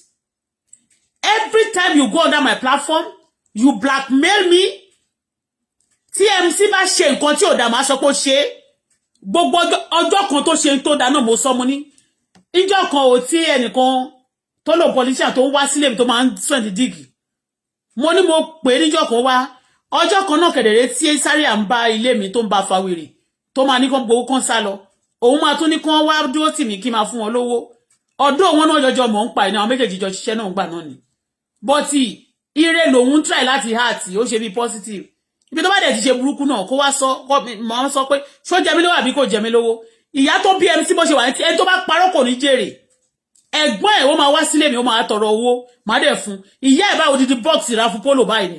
Wọ́n fi kó mo fi kó aṣọ àti bàtà Italians tó máa ní pé kan torí pé ó kàn fún mi ní ọmọ. Àwọn boys pé kó bá mi supervise kan máa gbé owó mi sá lọ mọ́. Ó tún yá owó lọ́wọ́ mi lẹ́yìn ìgbà náà kó san. Mo wá rí lánàá wọn ló ń ṣe bẹ́ẹ̀ dé mi ò lè celebrate to anybody. Àti Wàsíù Àyìndé wọ́n lówó sápò ara wọn ni. Wọ́n tiẹ̀ lówó tẹ́ni tẹ́hùn wo jẹ́ sọ fún ẹ. Mo ti sọ bí eré lẹ́ẹ̀kan mi ò fẹ́ ka kiri nítorí pé ó ti wá jẹ́ kí voice mi change. You can see me. Mo ti change mood mi. Sórí téèyàn bá ti jalè lẹ́ẹ̀kan tó bá dàrán borí lọ́dọ̀ mi aṣọ lè ló dàbòrà. Ẹni bá dẹ̀ jẹ epo mi tó bá jata mi àbí tó tọrọ fún assistant lọ́wọ́ mi tí mo ṣe fún tó wá dúró lórí ìṣubú mi àbí pé tó tún bàbá ọmọ mi tún lọ lórí wọ́n tún pa bàbá ọmọ mi lé lórí ilé wọn máa ṣìrún mi níbọn mi ládàá ṣùgbọ́n màá máa sọ fọ́lọ́run títí Ọlọ́run máa bá mi fi bá tí wọ́n jẹ́. All of you tí Ṣèyí Tinubu bá dé tó ń sọ̀jẹ́sẹ̀ sọ́dọ̀ mi sìn tí mo sọ pé báwo ni Ṣèyí Tinubu máa ṣe lọ sí power bàbá wà ńbẹ̀ ọmọ wọn wà ńbẹ̀ kí ló kàn mí mo dẹ̀ sọ fún yín bí mo ṣe sọ nìyẹn téèyàn bá ń ṣe ló máa ń fọmọ ẹ̀ sí. When you want to fight the president and everybody fight yourself tó bá ní agbára àwọn tó lágbára ń sìn wọ́n ń kojú ara wọn ni wọ́n ń tú àṣírí ara wọn. Look at all our leaders tó ní àyà àjàjà God bless America for me. Look at our able president wọ́n tú àṣírí àwọn èèyàn. When you want to fight don't be a coward. You are pushing Sheyi to me the other day. You believe I'm going to erase her. I cannot. Torí pé you believe you are wise. You are a foolish person. And for me, tí bá dé validate lórí social media. Kò mí pé bóyá mo ní bad mind is anybody, any ọmọlọ́mọ. But kí n sọ nǹkan tí ò dáńjọ́, you cut it like this. And you tag where Sheyi and other people who close to Tinubu can see it. And that day they will be taking it to Tinubu, by President Tinubu. So when they say, Auto-Bola is against her. I'm not against. If anybody wise, they will listen to what I do. They will not listen to what people are saying. That you manipulate people. At times, they might manipulate me. But when me, simply because I dislike all of you. Now, anybody that love me, you want to change their mind towards me. When you change people's mind towards me, let me tell you, you cannot change the mind of God towards me. Because God knows me. He knows everything. Oh, mom, you already know me. Only you said, Tinubu has a jale that is controlling by MC, that managed by MC. Olórí burúkú wọ́n tó kọ ilé go gboyibo dáadáa. Olú ọmọ, Ṣèyí Tinubu jẹ́ ẹgbẹ́ ìyálà ìyá ẹ̀. Ìwọ tó sọ̀rọ̀ yẹn, ó ní dàgbà láyé. Tó bá dẹ̀ ti dàgbà, àgbàyà ló máa dà. Ikú oró ló máa kú. Mi ò kì í ṣẹgbẹ́ Ṣèyí. So ti yé, President Tinubu, bàbá wa ló jẹ́ president Nàìjíríà ni, bọ̀ ní ọjọ́ orí tí èmi náà bá ní opportunity tí Ṣèyí, ọmọ tó dá ni Ṣèyí jẹ́. Kò dẹ̀ ń ṣe ọmọ burúkú. But nítorí pé you want to ẹ máa ń like láti fọ́ epo mọ́ra. Ìwọ tó kọ ilé mọ́tò máa pa ẹni bó já ọmọdé ni bó já gbà. Ikú oró ló máa kú. Ó ní jèrè gbogbo tó ti kójọ láyé ló máa bàjẹ́ lójú ẹ̀mí ẹ̀. Ogun tí àwọn èèyàn fi jà mí tó fẹ́ bà gbogbo tí mo ṣe jẹ́ láyé.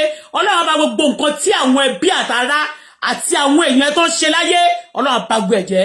Tó bá jẹ́ ẹbí mi, èmi nìkan, tó bá jẹ́ ẹni tó kọ ìgàn tó bá jẹ́ bí mi ni. Èmi nìkan ló máa dáa fún àtọmọ mi. Gbogbo ẹni kọ ọ̀rọ̀ yìí, ayé ẹ̀ máa ṣòfò dànù ni. Torí pé tẹ́ bá kọ, máa delete wá tún wá kọ mí. Òfò ló máa fi lómi ẹ̀fọ́ máa ń ṣe. Ọwọ́ tó fi kọ ìwọ́kú ọ̀sábẹ́ platform yìí, tó máa tún fi ṣépè fọmọ mi. Ọwọ́ yẹn báyìí, gbogbo rẹ̀ tó bá ti wọnú ọwọ́ yẹn máa bàjẹ́ ni. Tálàyé tó bá dáwọ́lé àlàyé, ó ní dáwọ́lé mi, ó dẹ̀ ní dáwọ́lé ọmọ mi. Gbogbo tó bá ti dáwọ́lé tó bá ti mí, ó máa dòkú ni. Ìwọ tó ṣe yẹn, òfò lọ́lọ́ máa fi ló máa fi ẹ́ ṣe. Ọkọ ẹ̀ ò ní balẹ̀ inú ẹ̀ ò ní dùn. Every morning tí bá ti jí báyìí, wọ́n lọ kọ́ sí àwọn máa ṣépè fọmọ mi. èpè máa jà ẹ́ látọ̀run ẹlẹ́dàá máa gégùn fún ẹ ègún tí ò ní ṣe parẹ́ tí a fi sí ayé Sọ́ọ̀lù àwọn tó gbègún nínú Bíbélì tá a fi sáyé Kéènì ọ̀run á fègún sáyé ẹ òfò ló ṣe kò sí nǹkan nínú ayé ẹ mọ́ tó máa yè Ọlọ́run máa bínú sí ẹ láti òkè wá ilẹ̀ máa kọjú gbé ẹ̀mí wọ́n máa fẹ̀jẹ̀ ṣòfò láyé bó ṣe máa jẹ́ fún ẹnìyẹn. Only are you not the one that said Sheyi? I mean, MC. If you have problem with MC, go and meet him. Tó bá rí mi lónìí ní Nigeria. Ó lè kó better ni kò ní fẹ́ rí mi. But tó bá rí mi ó máa ṣe sorry ni. Bẹ́ẹ̀ ni mo sọ. Wọ́n bí kan nínú wọn re àtọjọ́ tí mo ti sọ̀rọ̀. Ṣé orí wọn kan jáde rí kan sọ pé Auto-Bola parọ́ mọ́ wọn. Wọ́n sọ tọ́lọ́ mọ̀ pé mi ò parọ́ mọ́ wọn ṣùgbọ́n wọn mọ̀ pé bó ṣe máa rí leléyìí tójú bá ti kojú ẹni máa rí kédèrèdèrè ni ìwọ wá ní God wá sọ ṣó pé mi tí delete ẹ ikú ló máa gbé ẹ parun ló máa gbé ẹ dé ò ní jèrè láyé ìwọ tó kọ̀ọ̀kọ́ púpọ̀ yìí.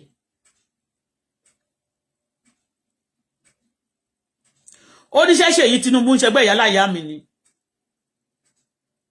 ìyẹn Ṣèyí Tinubu Ṣèyí ò bẹ̀yìn níṣẹ́ torí ìwọ tó kọ̀rọ̀ yìí Ṣèyí ò lè Ṣèyí ìwọ tó kọ̀rọ̀ yìí olórí burúkú ni mo ti mọ bí ọpọlọ ìyá ẹ̀ ṣe tó náà àbí Ṣèyí Tinubu ló ní kí o bí investor ta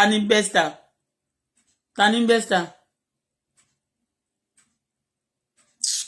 olórí burúkú ni ìyá yín ẹ̀yin tẹ́ lè pọlọ́hun gan ní investor tẹ́ ẹ̀ bá pọlọ́hun ní investor ní máa lọ fèèyàn ṣe ètùtù kẹ́ máa fèèyàn ṣògùn owó nílẹ̀ Yorùbá ní gbogbo ọ̀nà iye wa kẹ́ lọ gbé babaláwo kan sílẹ̀ àwọn olórí burúkú tó ló lò sí kan kẹ́ máa pè wọ́n ní Ọlọ́run pòun lẹ́fẹ́ máa sìn tẹ́ ẹ̀ bá jẹ́ investor àti ayé yín gọgọ tẹ́yìn gọgọ bá ń ṣe investor báà lè ṣe máa fọlọ́run sílẹ̀ tẹ́ máa lọ sin èṣù tẹ́ máa lẹ máa sin orí burúkú tó létí tí ò gbọ́ràn.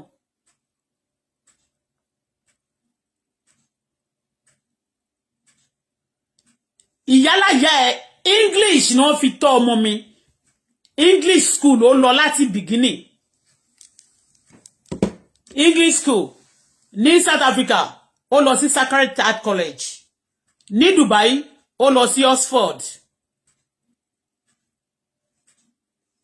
Tolúṣe ọmọ orúkọ school ẹ ní Dubai Oxford ló lọ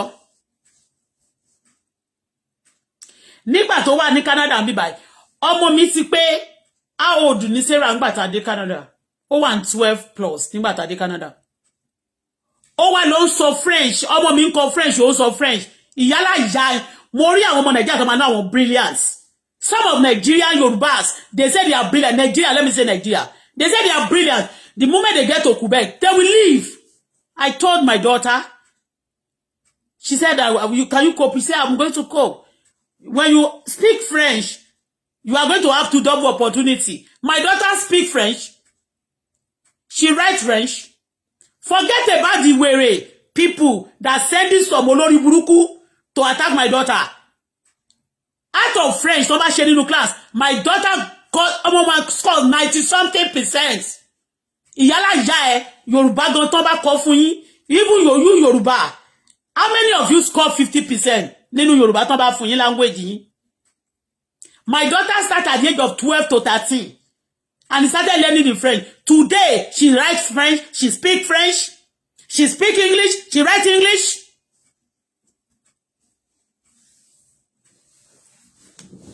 Ìwọ tó kọ ìwé yẹn ó lè withstand ọmọ mi physically and spiritually.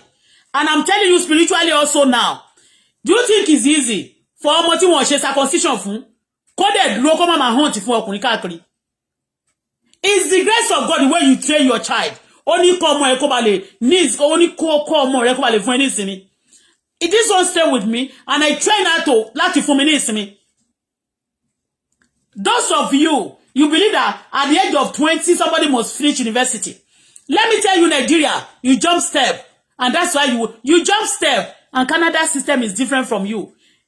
Just ṣe competition pẹ̀lú ẹ̀yin olórí burúkú yẹn mi bá yálà yín ṣe competition anything tẹ́ bá ṣe kò wù mí ite mi ní tọ́lọ́run ní fún mi ló wù mí ìtọ́lọ́run dẹ̀ ní fún ọmọ mi ló wù mí You are not as brilliant as my daughter.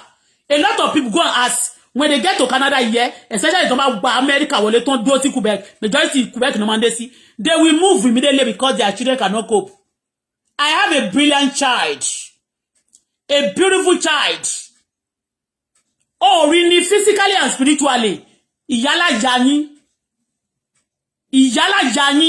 If my daughter is not, you are not stressed about my daughter.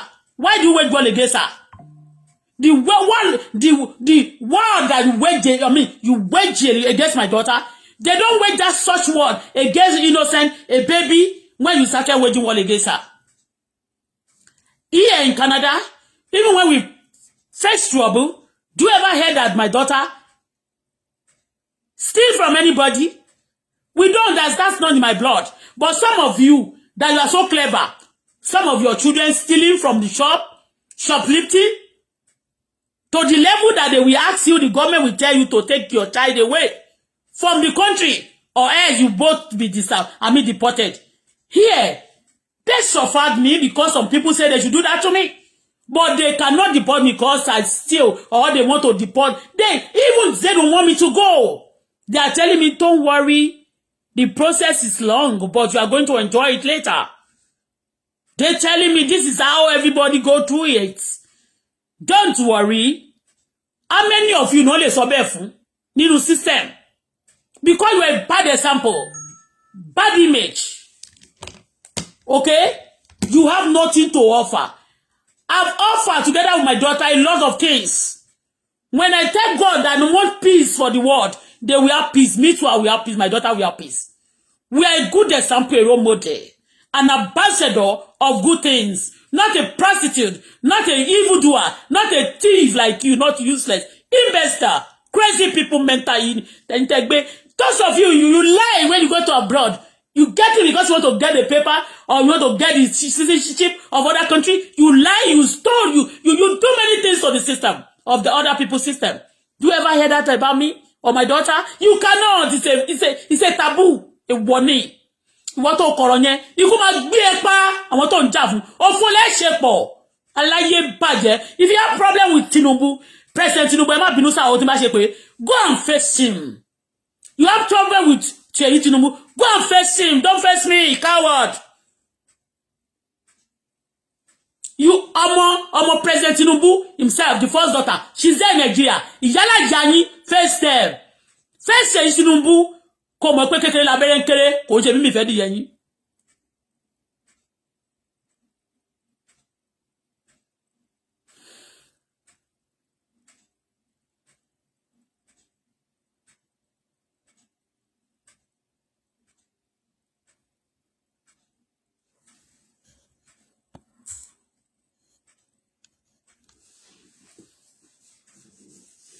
All right? You want to be talking to me so that I can be feeling somehow. You fail. You are a failure.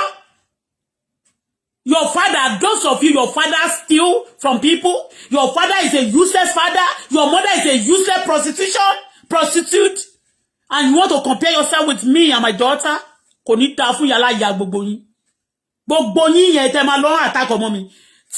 If you are not threatened about my daughter, when she was going to school in Nigeria, olórí burúkú olórin àtàwọn ọmọ garaje wọ́n ní kó máa fọ́ ọmọ mi létí. What for? Because ẹ ti rí pọ́mọ yẹn is a good luck. Ọmọ good luck lọ́mọ yẹn. Kì í ṣe bad luck bí titi yín. Ẹ̀yin olórí burúkú àdàgbòrò rú yìí. Ọmọ tèmi, irú ọmọ tèmi no wá ní ìgboro ayé, no wá lórílẹ̀-èdè. Any country we want me and my daughter, not you. You bastard, you killers, you terrorists.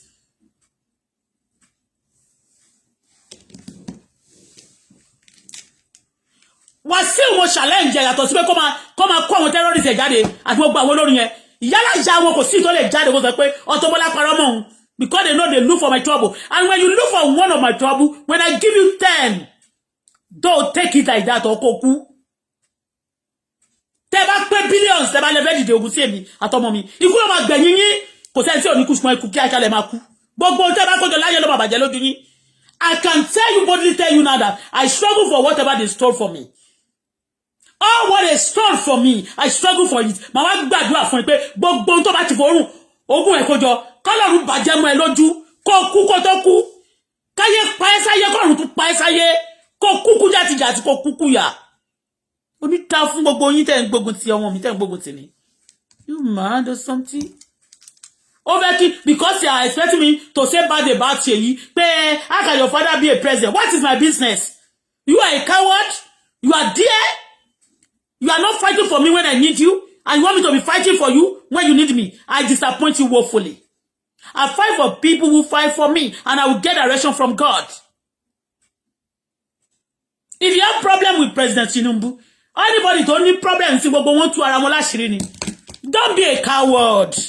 Face your fear, idiots, and stop fighting a lady. You know that my daughter, she's a lady, a strong woman that God is living in her, together with me, that have God as my backbone, that we trust nothing, in God we trust. What do you trust? Olori Brook, all of you are shaking. You are shaking because you're one year more. She doesn't have money. If I don't have money because I cannot steal and I don't get a job, it's not offense. And it's what is and it's what they said they want me. What you said they should do to me that they are doing.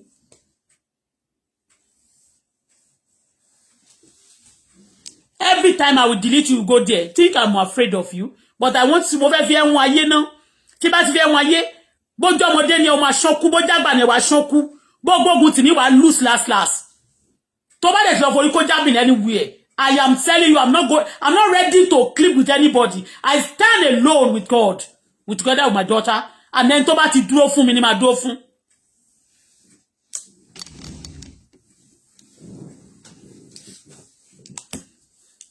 You want to compare yourself with my daughter? Gbogbo àwọn ọmọ Nàìjíríà tó bá ti dé báyìí, tí ọmọ wọn ṣì wà kékeré nìkan ló máa ń dúró sí Quebec. Maybe somebody is pregnant or they have baby like that, ṣé ó ti bẹ̀rẹ̀ school. So they want to start, they will start learning and they will start speaking. But those who have already, àwọn tó ti dàgbà, tó ti wà in secondary school, ọmọ mi, tó bá ti dé Quebec, wọ́n máa padà fi 4 to 3 years, no máa waste fún ẹ. You will learn that French for at least good 3-4 years, no máa fi learn French. So imagine 3-4 years to learn French. You believe that it's a waste? It's not waste. Even go come at fi ṣiṣẹ́ gan. O speak French, o ti speak French nìyẹn. French tó sọ nínú ilé yẹn kò sí ọmọ bàbá mi àti ìran mi tó sì sọ. Kò sí yàtọ̀ sóhun kò sí ọmọ bàbá ẹ̀ kankan tó sì sọ. So she break record. When you see somebody that is breaking the record, breaking the genes, breaking all the stronghold in the father's house and mother's house, kudos them. We are not idiots. We are not crazy people, meta people like you. We are not terrorists and killers like you. You will love to have my daughter like your own because she's decent. She's not sleeping around like a dog. And she's brilliant. She's a learner. I mean, she learned.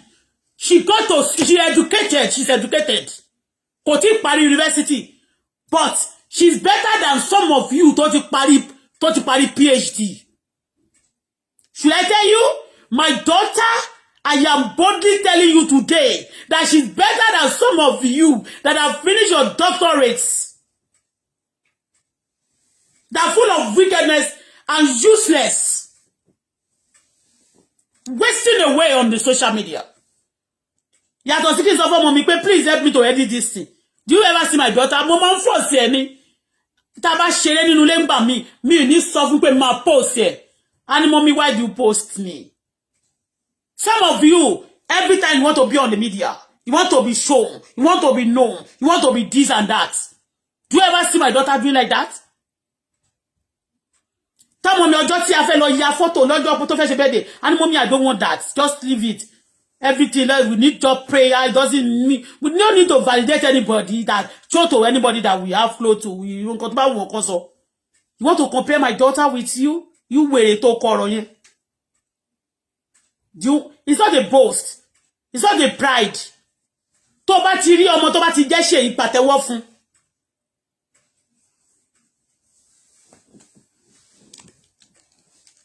Ṣèyí ni orúkọ ẹ̀ ń jẹ́. Mo dẹ̀ tó wá rí Ṣèyí ọmọ President Tinubu. Wọ́n gbé wá ń jẹ́ mi tí ẹ̀ mọ́kọ tó ń ṣẹlẹ̀ gan. But mo ṣáà rí pé ó ń lọ káàkiri náà ó dẹ̀ ń ṣe dáadáa. And I comment on it. And I show love. Gbogbo Lisa Tiri, àwọn account tó ń post ẹ̀gan tí ó yẹ kí n show love sí. I'm showing love to them, not because of you, because of them, because of him. Mama sọ fún mi, ọ̀dẹ̀ ni, kò mọ̀ kílẹ̀ kò sọ fún mi nǹkan tí mo fi dẹ̀. You call me ọ̀dẹ̀, you call my daughter also mugu.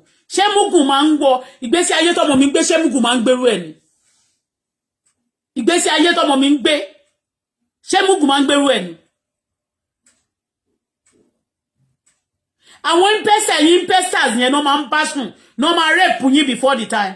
They will rape you investors because we are clever. I'm sorry to say this. I will never leave my daughter with any boys. Either you are my family or anybody. Investor ni wọ́n máa ṣe bẹ́ẹ̀ fún. Ẹ̀yin ní investor tó bá ti gbọ́ pé wọ́n rape ẹ. Ìyá ẹ̀ dẹ̀ wà láyé, wọ́n rape ẹ. Investor ni ẹ. Ìwọ tó wá kọ̀rọ̀ ẹ tó lọ káàkiri lórí social media nsìn. Tó sọ pé leave Ṣèyí Tinubu alone. Ó ní jèrè ìwọ tó sọ̀rọ̀ yẹn. Ṣé president ló sọ pé kí n leave ẹ alone? Àbí ṣé ìfúnra rẹ̀ sọ pé òun ò ní love? Ṣé all of them will love me to comment on them because they know that I'm a dignity person and decency. Ẹ gbàgbé òṣì, ẹ gbàgbé ẹ̀gàn. Àwọn èèyàn tó bá kàn bá wọn ṣe tó máa fẹ́ kí n let go. But tí bá kàn let go bẹ́ẹ̀ tí wọ́n bá dẹ̀ sọ sorry fún mi, tí wọ́n dẹ̀ compensate me, I'm a fool.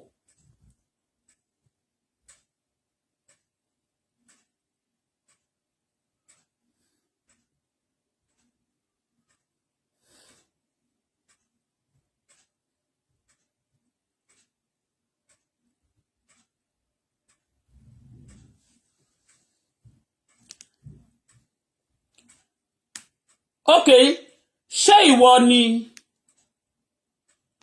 ìwọ ló kọ́ ni? Ó ní Olúwa mú mi ṣe rere tọmọtọmọ. Ṣé ìwọ ló kọ́? Àbó fẹ́ kí n gbàdúrà yẹn. Èmi ti gbà yẹn. Ìwọ kọ́ ló máa kọ́ mi nìyẹn.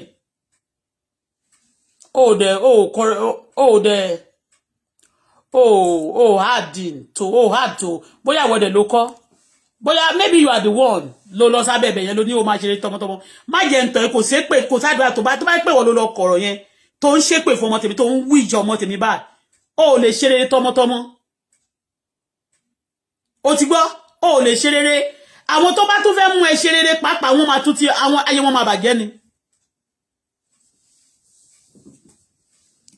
Ṣó gbà bó dáhùn.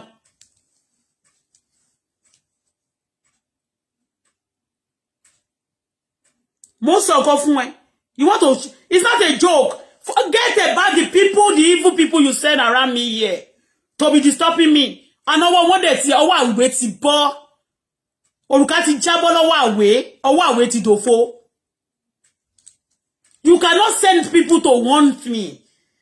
The Lord will disgrace you, and if you refuse to repent, tó bá tún lọ, Ọlọ́run tún disgrace ẹ̀mí tó bá tún lọ.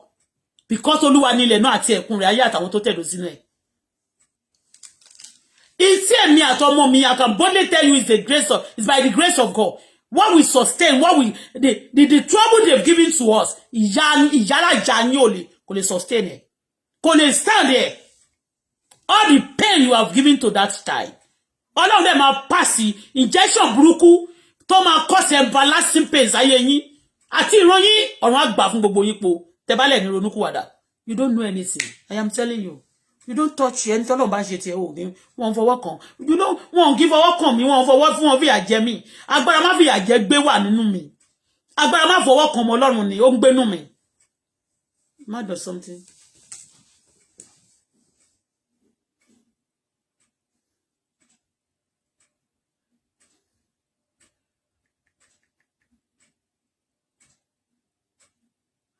Mo tún ti fẹ́ block ẹ lónìí o, tó bá tún ti di lọ́la kó tún gbé wá. Wá gbọ́ o, tí n bá gbàdúrà fún ẹnikẹ́ni tó ń bá lọ sábẹ́ platform tí mo gbàdúrà fún ọmọ tẹ tó lọ sábẹ́ platform tó lọ gégùn. Ọlọ́run máa pa ẹ́ rẹ́sẹ̀. Gbogbo tó mínú ilé àti tí omi máa parẹ́. Máa wòran.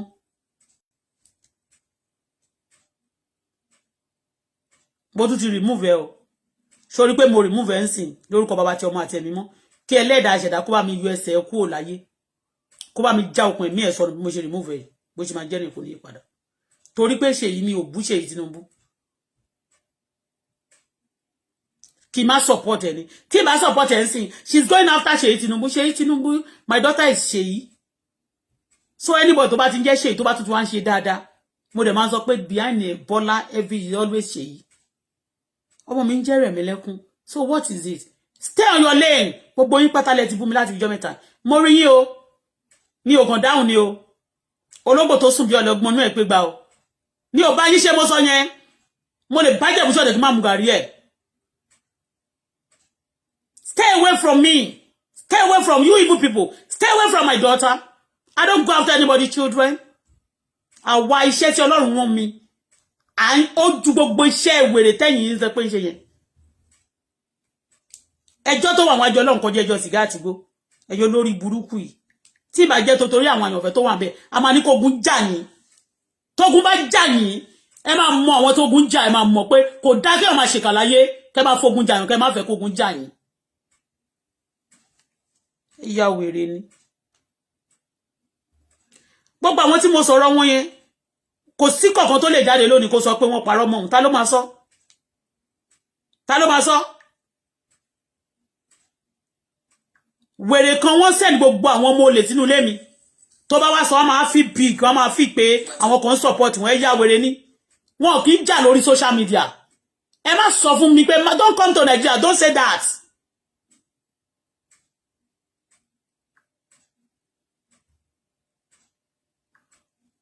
ká fún yín ní àwọn àlàyé bíi mélòó kan don't just be tó bá kàn tó pọ̀ kàn yá wèrè kan ẹni tó bá ti ṣèkà fún ẹ àbí tó bá jẹ́ ni oníkó máa face àwọn tó ṣèkà fún mi ni mò ń face those people who deal with me and nobody will tell me not to talk àwọn ni mò ń sọ̀rọ̀ nípa wọn aláyé bàjẹ́ lórí burúkú ẹ̀wọ̀n yìí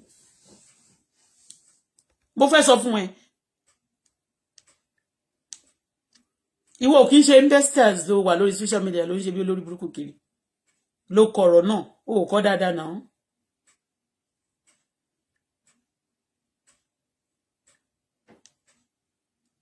olóṣì ọmọ àlè játijàti aláyé bàjẹ́ aláyé rírun àwọn tí Ọlọ́run rí lórílẹ̀-èdè Nàìjíríà tó fi ń bínú sórílẹ̀-èdè náà nìyẹn gbogbo yín pátá tó máa ṣe pé máa yọ sọnù bí ọwọ́ ni kì í ṣe gbogbo yín o gbogbo ẹ̀yin ìkà tó máa ń rí tó jẹ́ pé tẹ́ fa ìgún àti ìpèsè orílẹ̀-èdè Nàìjíríà ẹ yọ sọnù kò ní pẹ́ mú Bọ́lá drink water.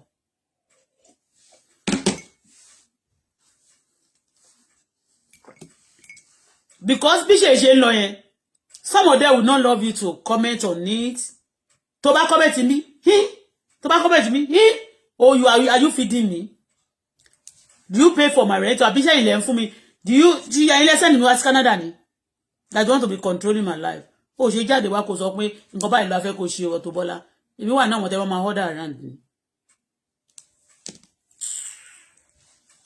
olófò lórí burúkú ọmọ yìí.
You cannot order me around, gonna the day. By a security team that has been ratcheted up to 11. It's in very.